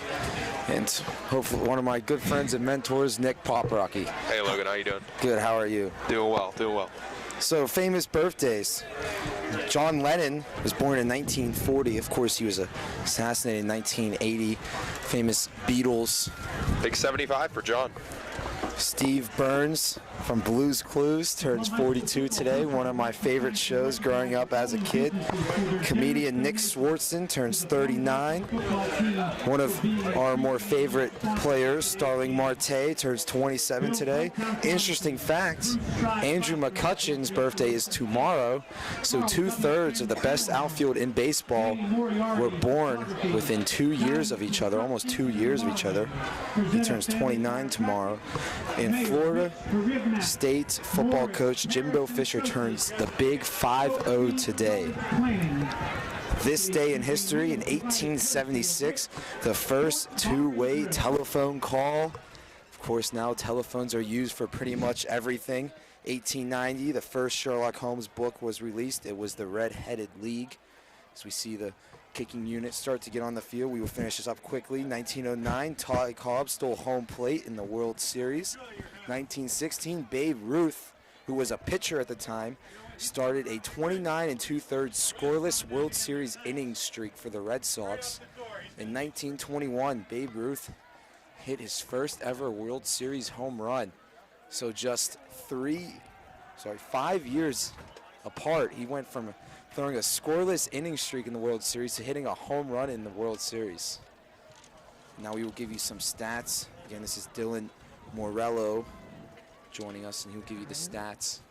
Tonight for the Falcons, they have 4 first downs tonight, while the Mustangs have 10. And rushes, they have 18, and with yards, 53. The Mustangs overpower them there with 21 rushes, 150 yards. The rushing average tonight for the Falcons is 2.9, while the Mustangs overpower them again, 7.1. Some passing yard stats here, 57 for the Falcons, Mustangs 95.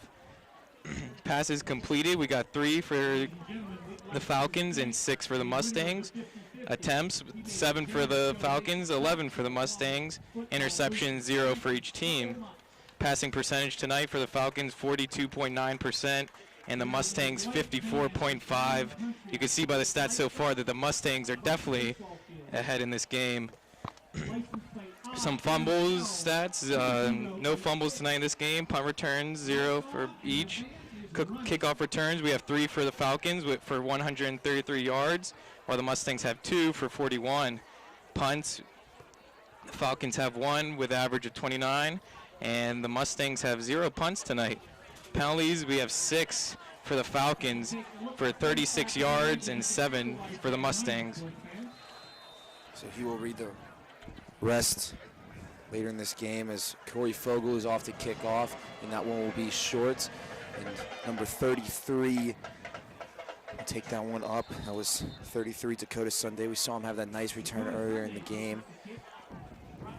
You see Dylan would like to finish up these stats. Now the time of possession for the Falcons, you have 10 minutes, 16 seconds. And for the Mustangs, 13 minutes, 44 seconds. Now leading the Falcons rushing yards, we got Braden Hone. He has 5 carries for 19 yards, average of 3.8 per carry. His longest run was 7, and he has 0 touchdowns tonight. Corey Thomas in a quarterback, 4 wide receivers out. Looks to be Nicholas Coxon back. Corey Thomas will throw, and it'll be intercepted right into the hands of the Connellsville defender. That is number 50, Joby Cook. We just heard Dylan say there were no interceptions today. On Cook after the play. Thomas took him out well after he was out of bounds. And a bad frustration play. Coach Lauren Cooley scolding Thomas on the sidelines. So we mentioned Corey Thomas is young, so he still has some stuff to do. Me and Nick were talking earlier in the games how he can develop into one of the best quarterbacks in WPIALs, with given how athletic he is, if he just learns to control his emotions during the game. But still one of the more athletic quarterbacks in WPIALs even right now. You know, Logan, Plum really hasn't had a really, really good quarterback since I personally was a freshman. We had Toph Zidnak, and he was all-conference first team in the best conference in Pennsylvania at that time. And, you know, Plum's kind of struggled being able to throw the ball since then, and we've had some success here and there over the duration of my career. And you know, Corey has shown a lot over the 6 games this year that he can be a really good quarterback, but tonight he has struggled with his arm, and maybe a little bit of confidence dropped from that loss on Friday. Harshman, he will fake the handoff, and he will run to the outside. He will then pitch it to number 4, Braden Hone, who will get to the outside. Dylan mentioned Hone is their leading rusher, and it looks like he can tack on a couple more yards and be 2nd down and 8 coming up. Yeah, we haven't seen the Falcons quarterback throw too much. Like I said before, him being pretty new at this whole varsity level of play, it is kind of scary to throw, you know, the fear of interception or, you know, just a bad-looking play. And I think that's kind of hurting him here with the low score. A lot of the time, speed is an issue also with younger quarterbacks. Hone will pitch that. We pitched to Hone, my apologies. It was Harshman. He pinched it, and he will, looks like he will get a couple more yards. Tack onto that leading rusher. Now up to, I believe, 24 in the game. Looks like they will actually not give him anything. I thought he got a couple of yards there. But, of course, I'm up here in the broadcast booth. I'm not down there on the field. So it'll be 3rd down and 8 again. Now the 2 brothers for the Falcons, they're leading in receiving. You have Stephen White with 52 yards. His longest was the 52-yard. And then Lucas White, he has 5 yards, and his longest was 7. And there would be a pass to the end zone. We were talking about the leading receivers, and now we go into the end zone for a touchdown. That was not one of the brothers.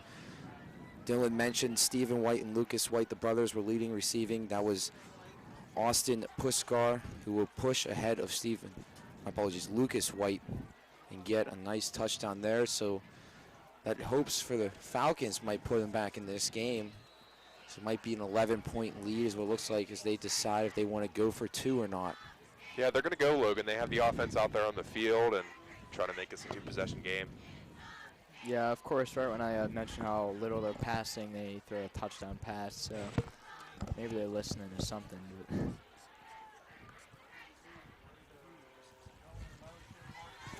and they will go for 2, and it will be a throw. It'll be intercepted by the Mustangs.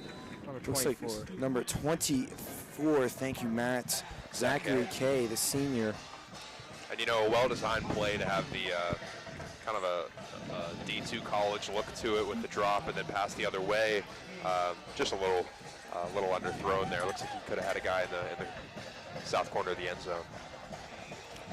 And now the rest of the stats for Plum, leading in rushing, is Kevin Brown with 7 carries for 54 yards. His average is 7.7 yards. His longest was a 19-yard run, and he has 1 touchdown tonight.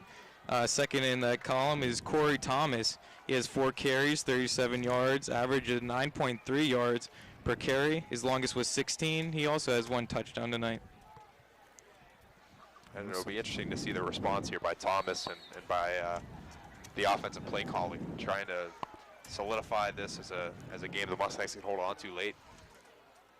Yeah, we're definitely going to see a lot of emotion now. You know, he's probably a little bit frustrated, as will anyone. But him being young, you know, he has still has to control his emotions a little bit more. Hopefully, he doesn't do anything too risky and too flashy here. Which I'm sure you guys noticed. He did get a little overworked last Friday at Kiski after a couple of interceptions, and that's something that the leaders in the team just, you know, it's something you develop as a young player. Corey Fogel will kick off. Back to return will, of course, be Ashton Teeter and Patrick Crossy, two great return men. And this one will be up. And Teeter will catch this one, and he will run up the middle, and he will have some room, and he will get past the 50. He's still on his feet. All he has left is the kicker, and he will get tackled by him. Corey Fogel, we talked about earlier, we do not believe he is actually their kicker, as he is listed as a linebacker on the team, built like a linebacker, not built like a kicker. Makes a touchdown-saving tackle, and the Mustangs get the ball at the 34-yard line. Yeah, that definitely was not a tackle that you see from an everyday kicker. Not at all. Yeah, that's the type of response you like to see from the Mustangs here right after giving up a touchdown. That's good to see from the team. Now, for the Mustangs receiving, Ashton Teeter, he leads with 48 yards. His longest was a 36-yard. He has no touchdowns tonight. And there will be the handoff to Kevin Brown. Kevin Brown will be run up the middle. He is the leading rusher, as you heard Dylan say. He is having himself quite a day, both in the air and on the ground. As I said earlier, me and Nick were talking about some of the younger players on this team, and two of them caught our eye, Corey Thomas and Kevin Brown. We both agree that they are potential Division I prospects, given their built-in skill level. And some of the more athletic players in this division is what I would say. And Corey Thomas will be in at quarterback. Kevin Brown behind him. He will hand the ball off to Brown. Brown will get to the outside, and he will drag a man a couple of yards and will get tackled at about the 29-yard line. Yeah, Logan, like you said before, Kevin Brown and Corey Thomas both hopefully going to go D1, and they're young. You know, a lot of time to grow. Hopefully they stay healthy, and, you know, D1 schools are definitely going to notice how good they're doing at a young age. So it's looking good. WPIAL is one of the top Division I talent producers in all of high school for the collegiate level and the NFL level too. Corey Thomas will throw. He has Teeter. It will be a short screen, and Teeter will shake off a couple of guys, and he will get the first down, and a great run by Ashton Teeter. And he is a guy that is extremely athletic. Looks like we had an injury for Connellsville. Yeah, it looks to be number 11. That is Austin Puskar. He caught the last touchdown pass, and he has been one of the return men so far in this game. So this is a huge blow for Connellsville. And he looks to be in some pain. Looks like the leg area, possibly knee. And that is scary, being a football player, especially he's a big part of their team. Like Logan said before, he had a touchdown not that long ago. So some other Division I prospects we talked about, Jacob Chapla, of course, we talked about him a lot here. Jake Tessick, one of the bigger linemen on this team. Nick, playing with them last year, how great is it to see these guys develop into such athletic players? You know, it almost makes you feel not just like you played with them last year, but like you were a semi-coach or a mentor to them. Because I know personally that there are a lot of things that have been passed down to me inadvertently that I think I've passed down to the younger guys, and see guys like Eric and Jake come out and perform so well and be able to lead the team and still stay true to their roots and be the humble kind of guys that they've always been, even through the success they've had. It's really a pleasure is an understatement for sure. So Austin Puskar, he is not moving that left knee at all as he gets helped off the sideline. It is unlikely we will see him in this game given how gruesome that injury looks. So we will send our thoughts and prayers out to him. The Mustangs will have the ball in their own 23. Corey Thomas will hand it off to Coxon. Coxon gets up the middle, and he will get tackled. It looks to be face mask by a Connellsville player, but doesn't look like it will be called. It might be the first down, depending on the spot. Looks like it's going to be second and very short. It looks like, as Nick said, very short. It looks like inches from up here. Under 9 minutes now in the third quarter. The Mustangs lead at 28-16. Ball will be on the 14-yard line. Yeah, definitely something not clean, not 100% clean about that tackle, but no call. So let's play it through. Corey Thomas in at quarterback. He will hand the ball off. And it looks like they will get the first down. That was Jaleel Bay. So will the Mustangs get the first down? They will put third down on. It looks like he got a couple of inches there, but he'll still be very short. So I'm surprised they're not measuring this. Looks to be very, very close. So we get under 8 minutes here. Third down and inches, 28-16. Your Mustangs lead it here in the third quarter. Expect the run right here. And they will run. It will be Brown. Brown drops the ball, and it will be picked up. And that is a costly mistake for the Mustangs. That was Lucas White, one of two White brothers on the team. Of course, Stephen White, they've been effective on the passing game, and now we see them cause another huge turnover. In the past two offensive drives for the Mustangs, we've seen costly mistakes that might put Connellsville back in this game. Of course, the Mustangs still lead it by 12 with 7:46 remaining in the third quarter, and Connellsville will start this drive on the 26-yard line. And he will pitch it to outside. That is number 4, Brandon Hone, who will lose about 4. And that's an important play to start off the drive. Zach Nolan, really nice job setting the edge on the outside and able to get a little momentum back on the side of the Mustangs. It just seemed to be a little bit flat right now. Maybe a little bit surprised by that first play interception. They're just going to have to get a little bit of energy back on that sideline. Yeah, mostly put that out of their mind right now. Focus going forward. There's still a lot of football to be played. Yeah, this is the time where the Mustangs really need to bear down. This could be, you know, a big drive of the game. So The handoff goes to Dylan Hone, who will get maybe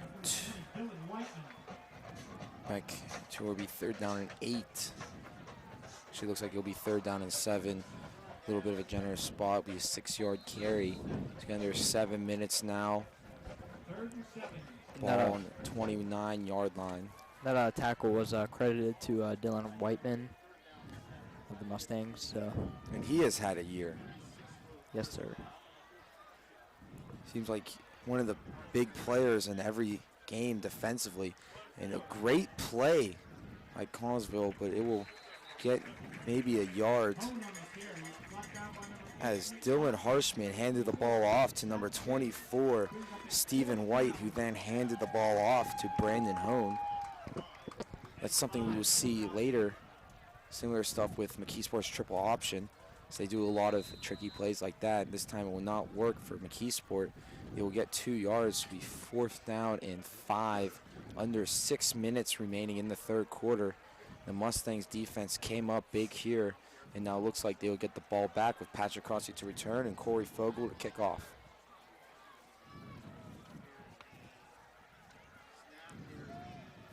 And there's the kick.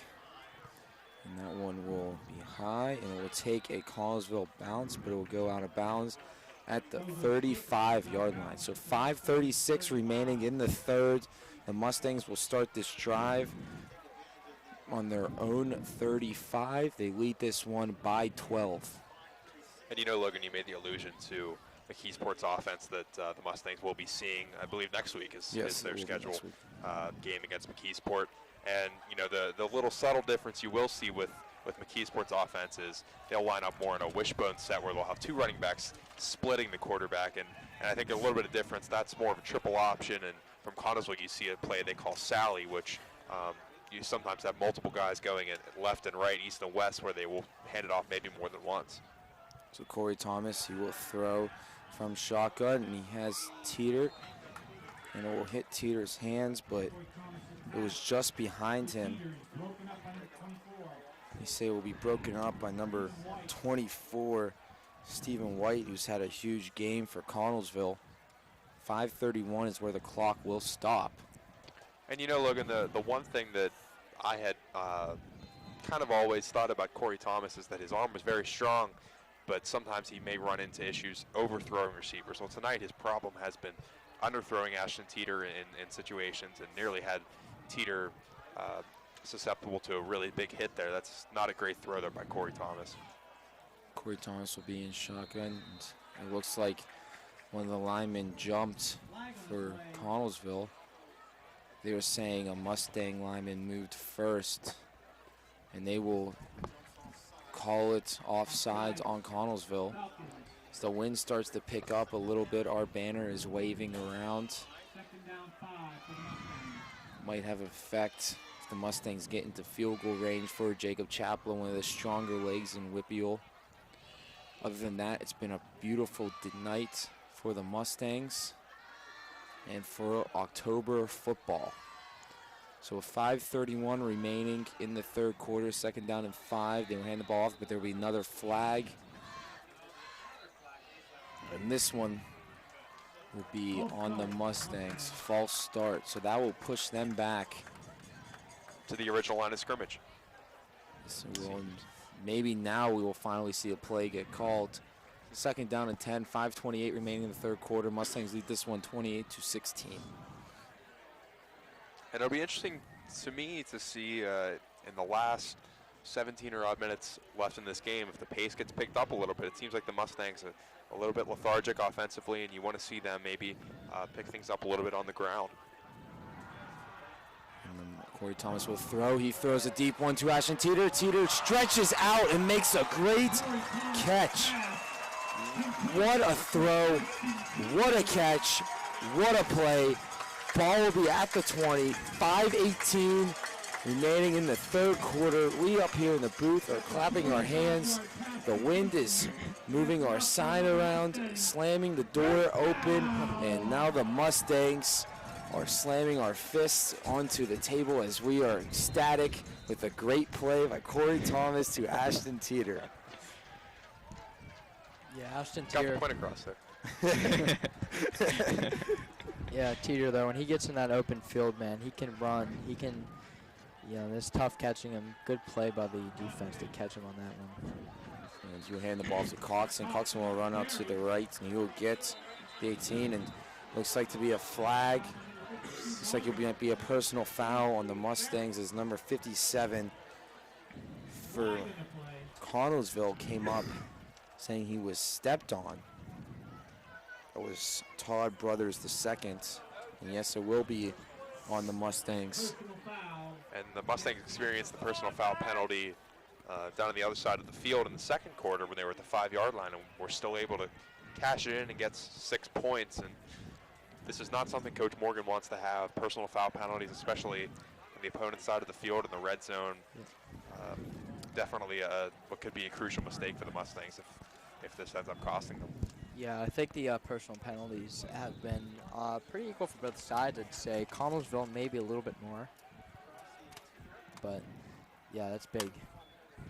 So the Mustangs will take the ball, their own 33, and he will hand it off to Coxon, and Coxon will at the middle, and he will get inside the 20, and a great run by Nick Coxon. That will put them at the 19-yard line. So that will put the Mustangs in the Heinz red zone. Get your thick and rich Heinz ketchup at your local Giant Eagle. And with 4:26 remaining in the third quarter, the Mustangs are threatening. 3rd down and 4. Ball on the 14-yard line. So now get under 4 minutes here. We will see Corey Thomas understanding. He will hand the ball off to Coxon. Coxon will run to the left, and he will get the 1st down. He will stay on his feet, and he's still moving, and he might have got the touchdown. Connellsville saying they stopped him. No, it looks like he fumbled. Connellsville players are saying they have the ball. Plum saying they have it. I didn't see the ball come up loose here from the booth. They will signal Plum ball. Now up here in the booth, it did not notice the fumble. They will spot the ball at the 1, so it'll be first down and goal on the 1-yard line. And Corey Thomas being one of the more athletic players, we could see a quarterback sneak here. Of course, they do have 4 very good running backs. All the question is on the Mustangs is who gets to be the lucky man that gets the touchdown.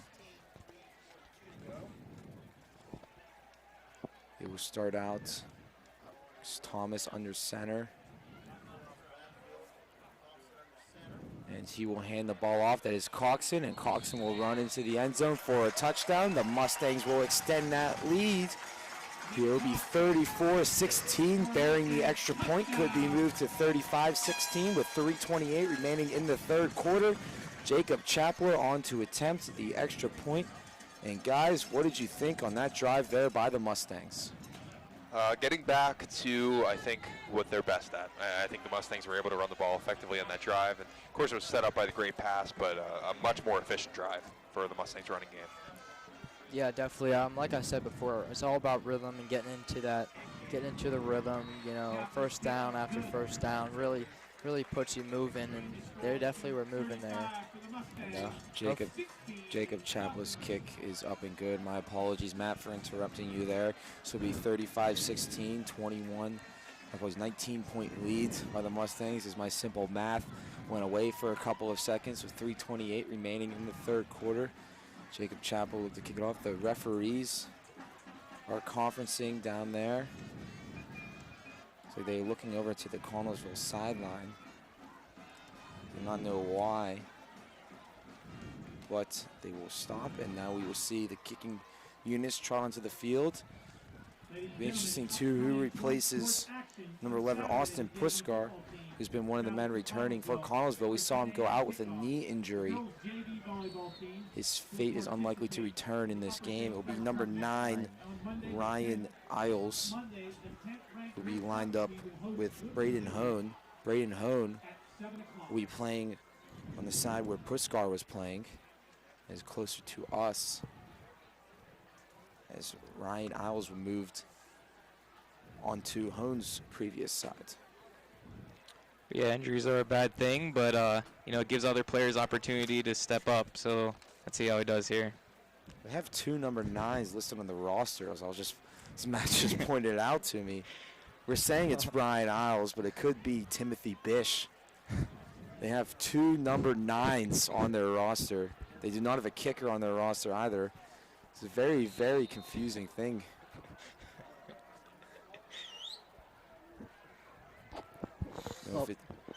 They both look the same too. Both 5'9", the one 160, the other 152. The only difference is one's a senior and one's a sophomore. It's probably the senior. And it will be Hone no matter what, though, as he will return it up the middle, and he has some legs, and he will get past the 20 and tackled at about the 25-yard line. Big block by number 9, whoever that is. The mystery number 9. So 3:21 remaining in the third quarter, 35-16. Your Mustangs leading us. If you're just joining us, like I said, your Mustangs are leading at 35-16. I am joined with me, my good friend Matt Bohinski, my good friend and one of my mentors, Nick Poporaki, and our intern Dylan Morello. And of course, Tyler Wilson is on camera right now. So you see a flag on the play. It's to be a late hit on a Connellsville player. Carry was number 24, Stephen White, knocked out of bounds by number 24, Zach Kay for the Mustangs. And there's a flag, and this one looks like it might push that back. Yeah, Connellsville again getting hit with those personal penalties. That's big in this kind of game. So it's a face mask against the Falcons that will push them back. So we see 2nd down and 10, actually 2nd down and 7. With 3:14 remaining in the third quarter, your Mustangs lead at 35-16. Yes, I sound like a broken record when I probably had to have said the word discipline at least 10 times today. So I'll say it again. Discipline on both sides. Something both teams need to work on. Here in this case, Connellsville with a pretty costly penalty here. So with 3 minutes remaining in the quarter, they will pitch it off to the outside. There's number 24, Stephen White again, who will run up the middle. Looks like he will run up the outside. He looks like he will get the first down. He might have got it. He might not have got it. It looks like they might measure it. Yeah, Mr. Lavares had a good point earlier in the game that Mustangs are not getting fooled too much in the backfield. They're definitely moving the ball a lot in the backfield, you know, a lot of options, a lot of play actions, but Mustangs are definitely doing a good job keeping the eye on the ball, eye on the ball carrier and catching up to him before he gets too far. So if we keep that up, I think this should be good. So first down and 10, they will give him the first. Ball's on the 36-yard line, 35-16, the score. Mustangs lead it. Stephen White will get the handoff and get hit immediately, and it'll be a loss of 1 on the play. Now tonight is senior night. We told you about that earlier. We are honoring our seniors. Last year, one of the men up here in the booth got to experience that. Nick, why don't you tell us what the emotions going through on a senior night is like? Well, you know what? It was a little bit different for me because my senior night was actually our last regular season game. These guys still have 3 regular season games, including 1 here in Mustang Stadium. But, you know, it was a really unique experience and a very emotional night. And, you know, it was an honor to be a part of that. And it was the handoff to number 4, Brandon Hone, who will lose a couple more yards on that one. It'll be 3rd down and 13 coming up. Was there under 2 minutes now remaining in the 3rd quarter. Yes, Zach Nolan being credited for that tackle in the backfield. He's been everywhere today. He's definitely been a menace on the defense. So if he keeps that up for the rest of the game, you know, I mean, it'll be good. Be a good game. That last home game that Nick alluded to is against Penn Trafford, arguably one of the best teams in all of WPIAL. Mustangs likely scheduled this game as their senior nights to perhaps see an easier win. We are hoping that the Mustangs can come out of the Penn Trafford home game with a win, as they will likely need to beat both McKee Sports and Penn Trafford to win this section and get a home playoff game after the loss to Kiski. They will call a timeout here that will stop the clock at 1:06 in the 3rd quarter. The Mustangs lead at 35-16. And I believe that's the last timeout for Connellsville, if I'm correct. So no timeouts left for both teams. So. Logan, you mentioned the importance of the 2 upcoming games at McKeesport and then at home against Penn Trafford. Those games are important for the Mustangs, and I know from personal experience, not only for just their playoff seeding, but the Mustangs know full well that those are the 2 teams that are really scaled up for playoff contention that the Mustangs need to match up against. And so it's very important for the psyche of the players. And they will throw, and then his number 14, Kyle Johnson, with the catch there, and that will get back some of the yardage, but it will still be 4th down and 3 coming up as we go now under 1 minute remaining in the 1st quarter. Zach K with another big tackle. He's also been everywhere. He had a interception on the 2-point conversion before. It's definitely being a good senior night for him.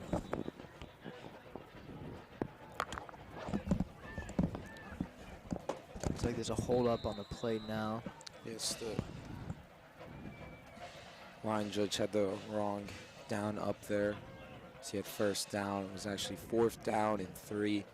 And it looks like Connellsville will go for it. Looks like to be the last play of the 3rd quarter coming up too. 8 seconds remaining on the play clock. They will get it off. And Harshmer will throw. And he will throw to the outside, and it was broken up. It was number 8, Nicholas Coxon, who swatted that ball down. So the clock will stop at 11.3 seconds in the third quarter, and the Mustangs will take the ball on the Connellsville 44. Yeah, definitely. I've been seeing a lot of attempts for throws on the run by the Connellsville quarterback. That has to do with the pressure that Plum defense is putting on him. You know, really rushing the quarterback, really making him run away from them, get out of the pocket, which is good. Makes him make his own mistakes. So yeah, I think if we just keep doing that throughout this whole game, it should be good. Corey Thomas will be in shotgun.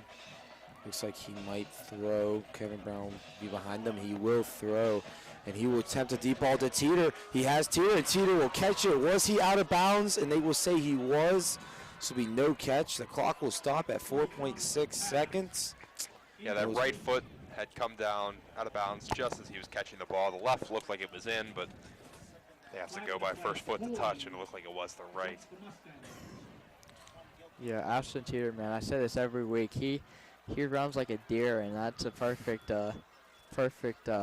showing there. He had at least 7 feet of space between him and the defender there. If the throw was a little bit more left, he'd be in the end zone right now. Looks like there was a personal foul call on the Mustangs, and I'll back him up 15 yards.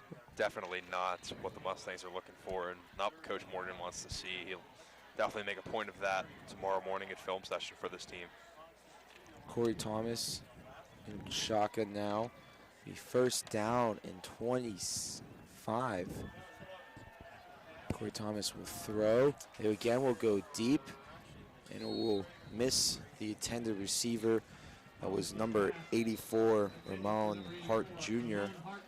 Yeah, it did not look like he had that good of a grip on the ball there. A little bit wobbly coming off his hands. But no harm, no foul, I guess. We still got 12 minutes left to play here. Still a lot of football. Mustangs lead 35-16. Good bit of space. A lot of back and forth throughout this last quarter here. So if we see that, if we see the Mustangs get a few more points on the board, I think it's going to be a good win for this Friday. So as we go into the fourth quarter, we will bring you some game updates. Professional game updates. The Cardinals just beat the Cubs in game 1 of their series. Of course, you will know more outcomes of that series by the time this game airs. It was 4-0 as John Lackey outdueled his former teammate John Lester in some late home runs by Tommy Pham and Stephen Piscotty. Pulled the Cubs to victories. Piscotty performing well after that scary-looking head injury. I had the unfortunate pleasure of being on the North Shore when he ran into his teammate in the outfield. It looked a lot worse than it was. Thank goodness that he's all right. Yes, I saw that game on TV. As I described it at the time on my Twitter feed, probably the most gruesome injury I've ever seen in baseball. It just did not look good. And even though we are not fans of the Cardinals, obviously it is good to see him back in the lineup. And a fan of Stephen Piscotty as a player, fantastic young outfielder. One of the many great rookies to come up in baseball this year. Seemed like a lot of them. Of course, the Pirates will see a similar to that next year when 4 of their top 5 prospects are likely to make their debut. So Corey Thomas will be in shotgun. He will run up the middle, and he will keep it, and he will get a lot of those yards back. At least it looks like he gets all of those penalty yards back. So it looks like it will be 3rd down and 10, and what a great run by Thomas on the keeper. That's what you like to see after lack of discipline again. Plum just responds right away and right back to where they started. Another update is Martavis Bryant. He was looking to come back from his suspension today, but he's just been rolled out for Sunday's game. Nick, I didn't see the injury. Do you know what's wrong with him? I do not. So whatever is wrong with him, he will be out for tomorrow. Monday night. Monday night, my apologies. And Julio Bay will run to the outside. And tomorrow is Saturday. I don't know what I was thinking. There'll be no NFL games on tomorrow. Today is Friday.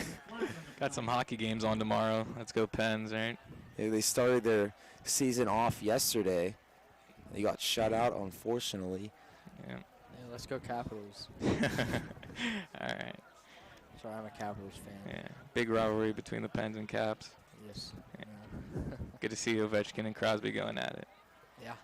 So 11-12 remaining in the game. Looks like will there be another penalty on the Mustangs? It looks that way, Logan. Oh. Holding against Plum.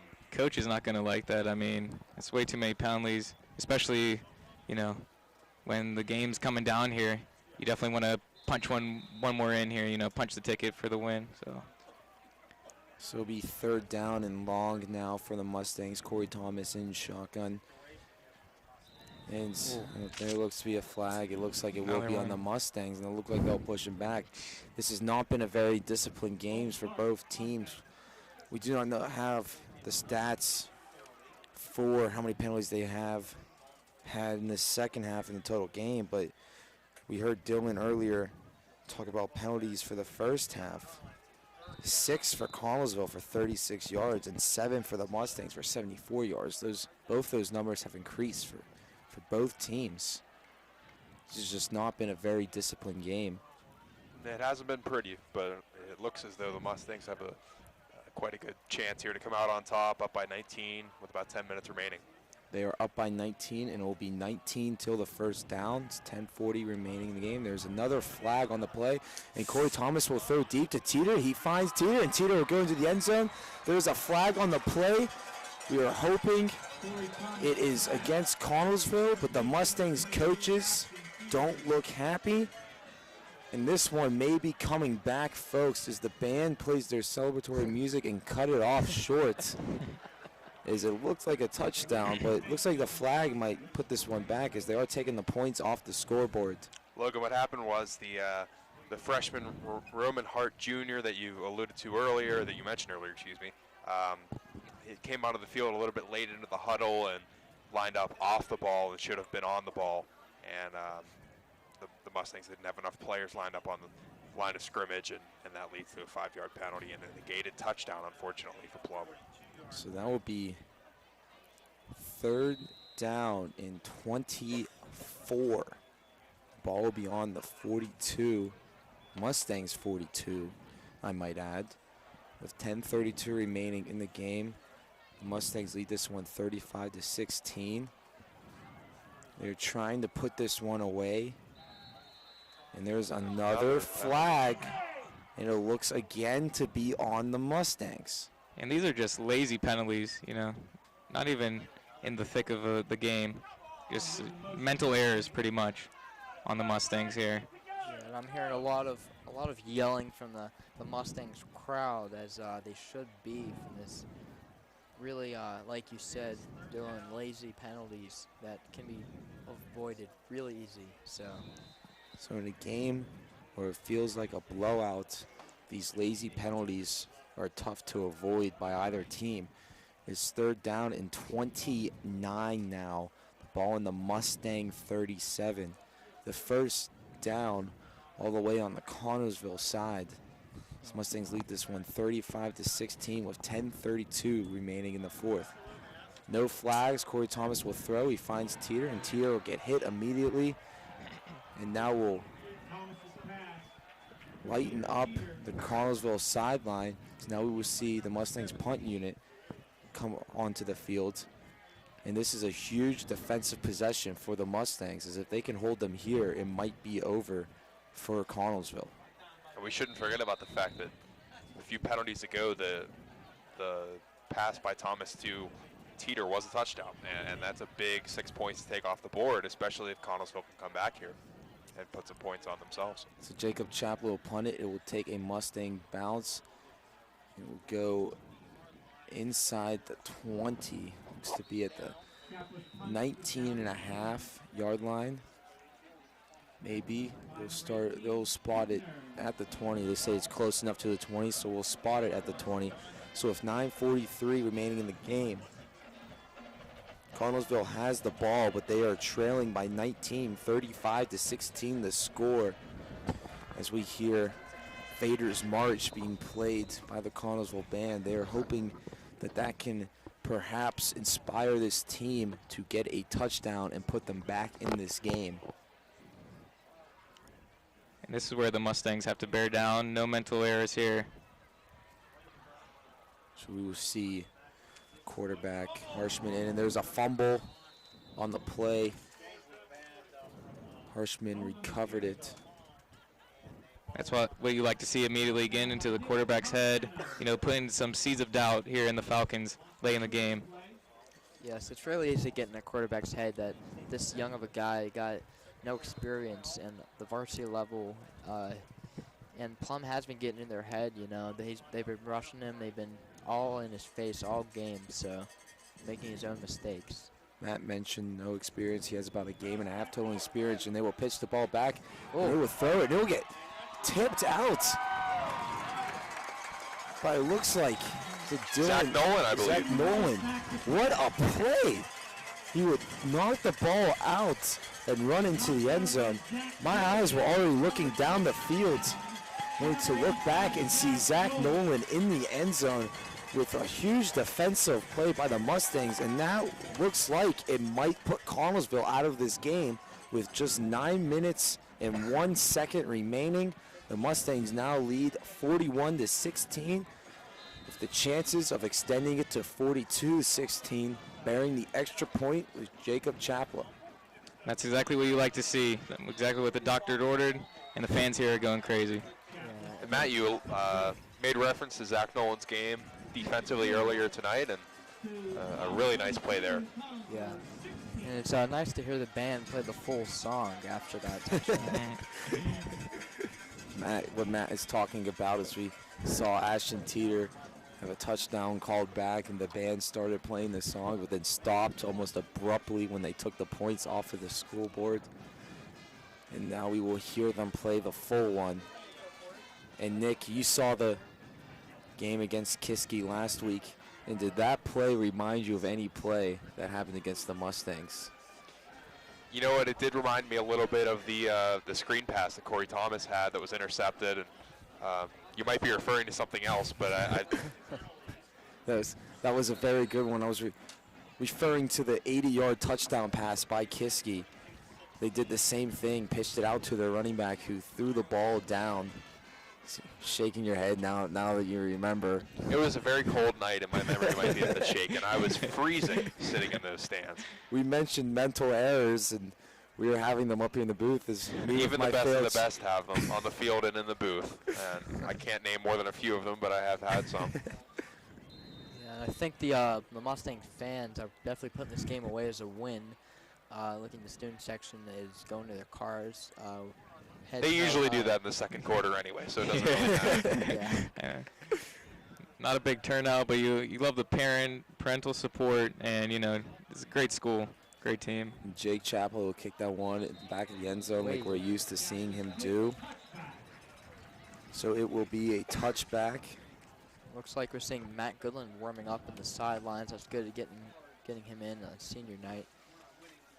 So we hope to see all the seniors in senior night. It is tough in football to tell which ones get in and which ones don't get in. Of course, Matt Goodland is the quarterback, so him being one of the easier ones to pick out. You will likely see him when the Mustangs get the ball back with 9:01 remaining in the fourth quarter. Mustangs lead this one 42-16. It looks all but over as they will put in number 14, Kyle Johnson, in at quarterback. Actually, it will still be Harshman. He lined up under center. I'm used to them going in the shotgun. We mentioned the mental errors earlier. Me having a few of them, everybody in the field having a few of them, and that's what comes with a 42-16 lead that the Mustangs have right now. That pass almost picked off by Patrick Goodland, Matt Goodland's brother, a junior, getting in the game, which is good. He told me earlier that he was hoping to get in the game today, if it is a blowout like it is. So that's good to see him getting involved. There's a flag on the play. Be more penalties. Looks like it'll go against Connellsville this time, though. Just a lot of penalties in this game. Yes, that's been the story of the game. Penalties, a lot of them personal, a lot of foolish, lazy penalties that we've been seeing. the Mustangs are winning, but with every win, there's always something you could improve on, and it's definitely the penalties for the Mustangs. And for Connellsville as well. They're going to be hearing earful of them when they get home. Dylan Harshman will keep it, and he will run up the middle. He will get 5 yards, and the 42-16 lead. There's still 9 minutes left. You think there'll be a little more urgency with Connellsville, but they are taking their time. It looks like they might concede this victory to the Mustangs, even with 8 minutes and 30 seconds remaining in the fourth quarter. And we've seen this before. Anything can happen in football. I know you don't want to see that from any team. You want that never give up attitude, and just seeing your team not even caring. That's not a good sign. Yeah, stay humble and stay confident.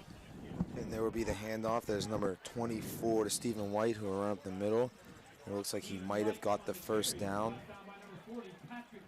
Patrick Goodland with the second tackle in a row. He's been everywhere for the time he's been in. It's definitely looking good on him for the coach. Hopefully, he's hoping to crack the starting lineup soon. He's been telling me that he's happy to get his playing time in, that he's definitely not taking it for granted, and hopefully at least making him a good name for next year.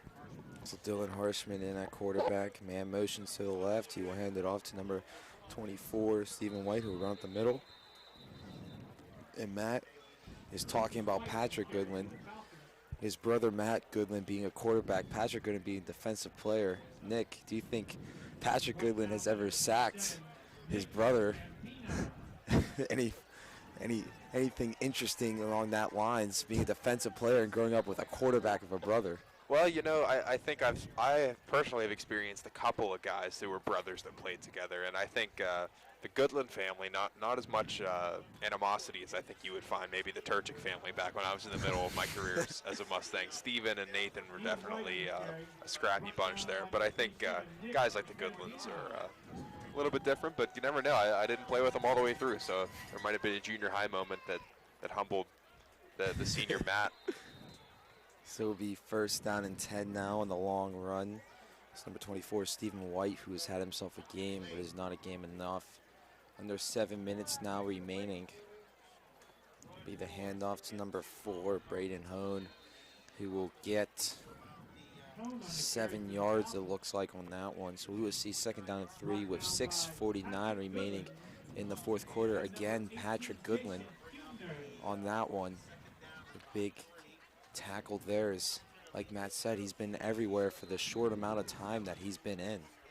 Yeah, and also I heard the name Jason Huberry, senior, getting his time in for the senior night, which is always good. So.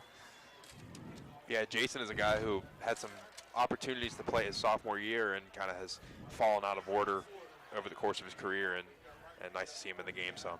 And the run to White, he will run to the outside, and he will run up the middle now, and he will get a nice run to the 25-yard line. What a run by Stephen White, one of the more athletic players on their team. 6:10 is where the clock will be at as the chains keep on moving for Connellsville, and they are threatening to score now just outside their own red zone. Chris Erford running off the field. He will not get off. It looks like being timeout called by the Mustangs as Chris Erford late to get off there. Almost a flag. Clock will stop at 6 minutes and 3 seconds left in the game. The Mustangs lead this one 42-16. And the student section consists of about 5 people, so still showing. Still some neon in there. Yeah, they bleed purple and gold, and that's what we like to see. Yeah. Well, it's been a great day for the student section as they got to see the marching band seniors a lot earlier before this one, before the teams were even out practicing, and then they got to see the cheerleaders seniors before the wishing the Mustang football team seniors luck. And now that this game looks all but over, a lot of them have cleared out. 6 minutes, 3 seconds remaining in the fourth quarter.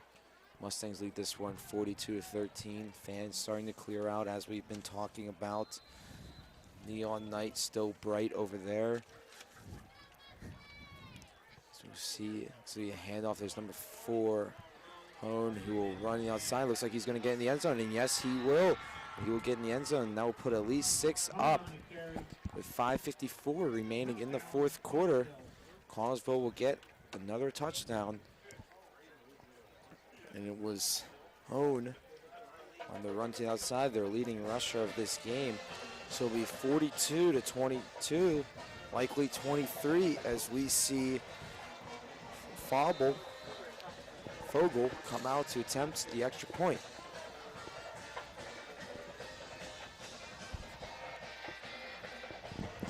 And that one is up, and it is good. Pretty good. It almost missed there, but nonetheless, it will be a 19-point lead once again.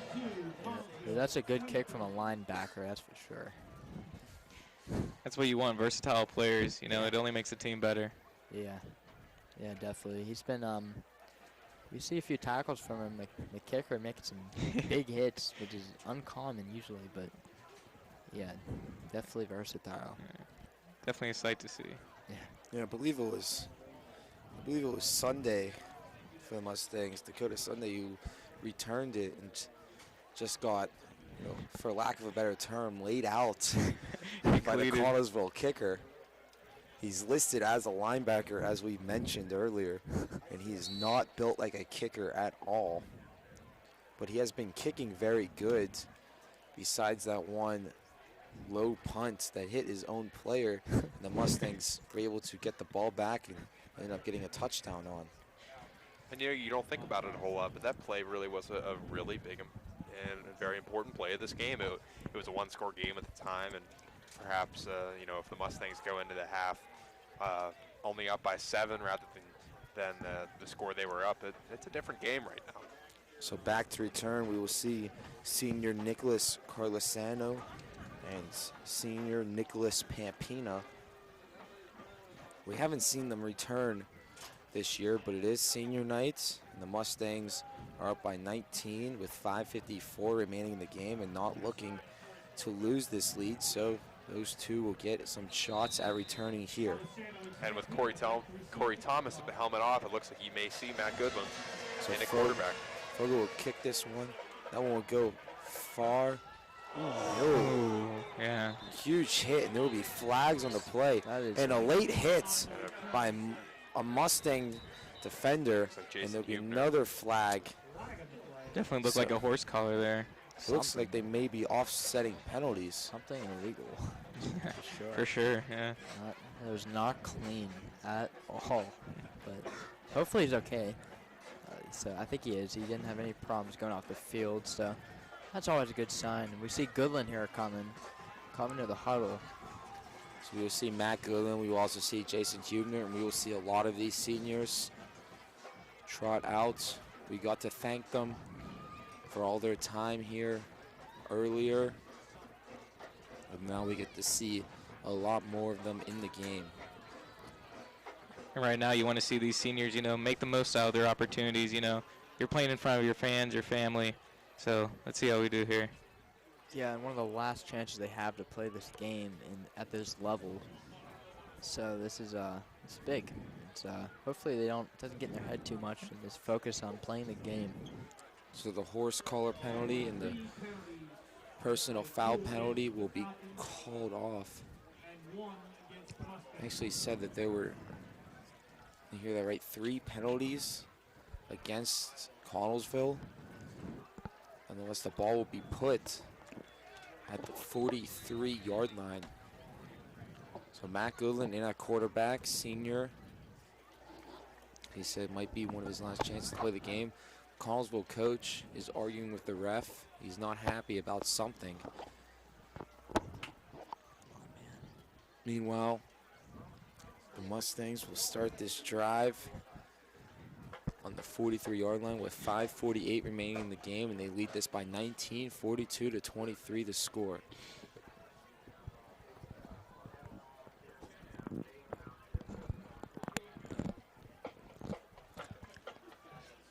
there's definitely a hold up though on the play.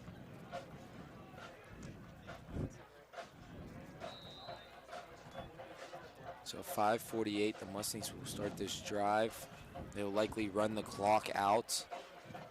Matt Goodwin in. He will hand the ball off to Nicholas Pampina. And Pampina will get to the outside, and he has some room. And he will get past the 40, down past the 30, to the 20. He will shake off a man. He will get to the inside and get tripped up at about the 8-yard line. And what a run by the senior, Nicholas Pampina. He does not see a lot of play time at running back, and he will get the ball up. They will spot him down at the 10-yard line. And wow, what a run. And Nicholas Pampina is making the most out of his short time on senior night. Yeah, Nick, he's a pretty short and stocky kid.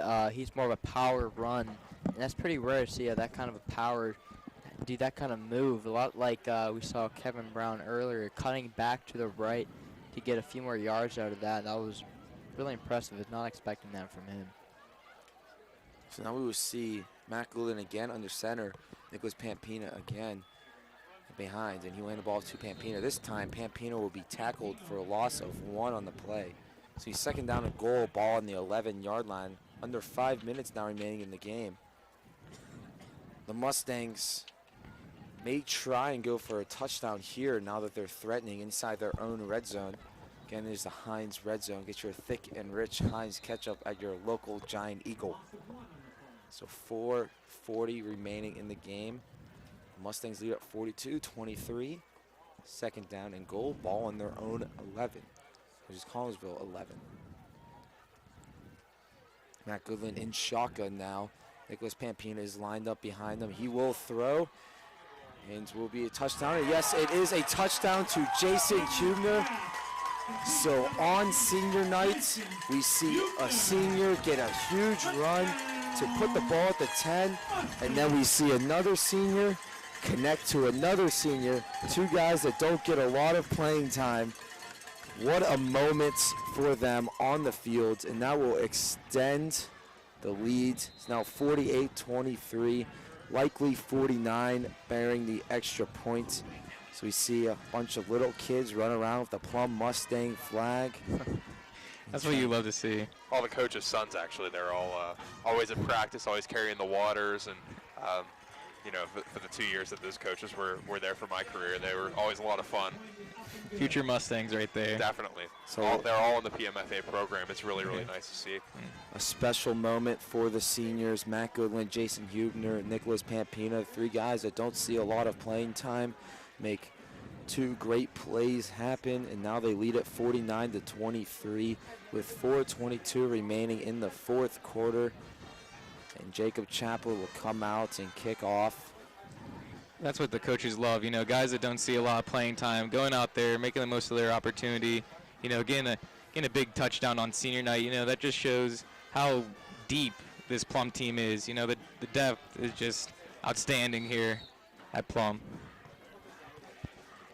Yeah, definitely. We're definitely not lacking on talent in both sides of the ball here, so that's a great sign for future Plum Mustangs of the football organization. So And every team has adversity, injuries. At least you know there's someone behind you, you know, that could step in, fill the role right away. It looks like, pardon interrupting you, No, it it's looks like fine. Matt Goodwin is actually on the kickoff coverage team also, along with his brother, which is interesting. Not often you see a quarterback covering kicks. See, we have players that are versatile too, so. yeah, we see kickers making tackles and quarterbacks Picks. making tackles. So. Wouldn't that be something if he can tackle the guy here? Jacob Chaplin will kick it off. Of course, he doesn't want Goodwin to tackle the guy here because that means there wouldn't be a touchback like that one. One of the many we see from Chaplin. So Connellsville will get the ball at their 20 with 4:22 remaining in the 4th quarter.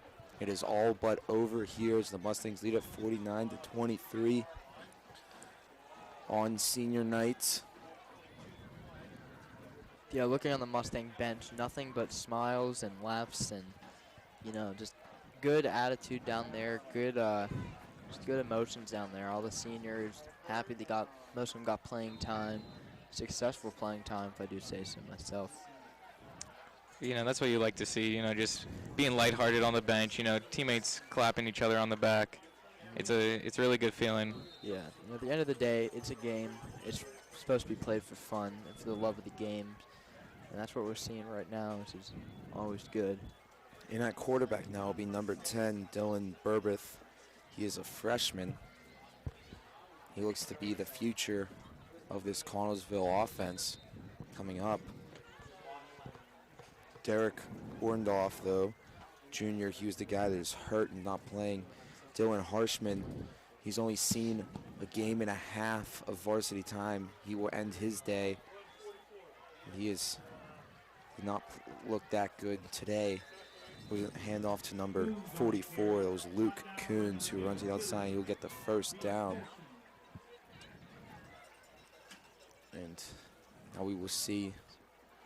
We talked about the marching band being joined by middle school kids earlier. The cheerleaders are now being joined by some kids. It's just a great night for the Mustang faithful. Great senior night.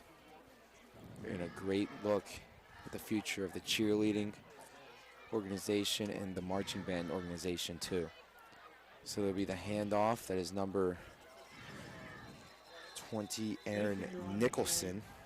He'll run up the middle, and he will get about 3 yards. So we see second down and 7 coming up. They will actually give him 4 on that one. It looked to be 3 up here in the booth. It's now under 3 minutes. So he's second down and 6 on the 38-yard line. 2:50 the exact time remaining in the game. So now the Mustangs lead this one 49-23. And there will be a throw and a great one-handed catch. Number 15, Cal Ridley, the sophomore. What a great one-handed catch there. Of course, it will not give them the first, but it will give them 4 more yards. So now we will see third down and 2. With 2:20 remaining in the game, the Mustangs lead at 49-23.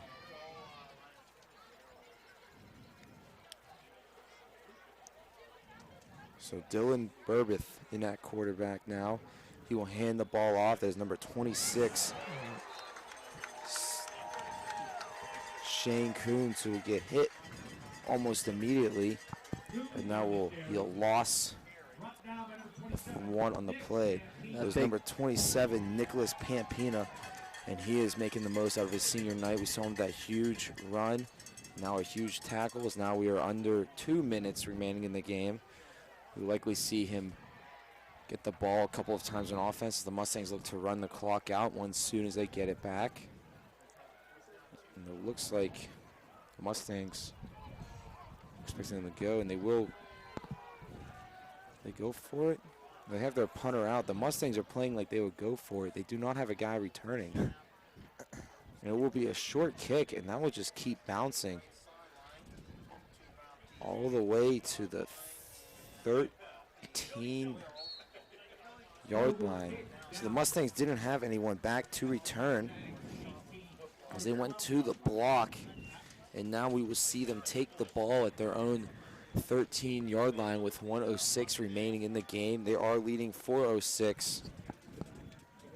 So 49-23. My mind was still on the clock there. We've talked about mental errors, and I keep pointing my own out. As it is a blowout, these things do tend to happen all around the field. Yeah, maybe the Mustangs wanted to challenge himself a little bit. Maybe start back on the field a little bit more. Maybe make it interesting. So they will. Now you see the Falcon fans falling out, just like the Mustangs. But they're going home and with a little bit of sorrow, and we have joy in our heart tonight. So yeah, yes we do. Nicholas Pampino will get the carry. He will get about 8 on that one. So we will see second down and 2 as the clock keeps on ticking, approaching 45 seconds now remaining in the game. And I don't think they might try to squeeze them one more play here. Well, the play clock is at 20 seconds, the game clock at 38 seconds. So it's likely that they get another play before ending the game. That's a good point. mental mistakes. That's the story of the day. Matt Goodland in at quarterback, and he will hand it off to Pampina, and Pampina will stay on his feet, and he will run up the sideline, and he will do a nice spin move, but he will get nothing, and that looks like it will be the end of this one. I think so. As the clock ticks out, 5 seconds, 4 seconds, 3 seconds, and that is the end of the game.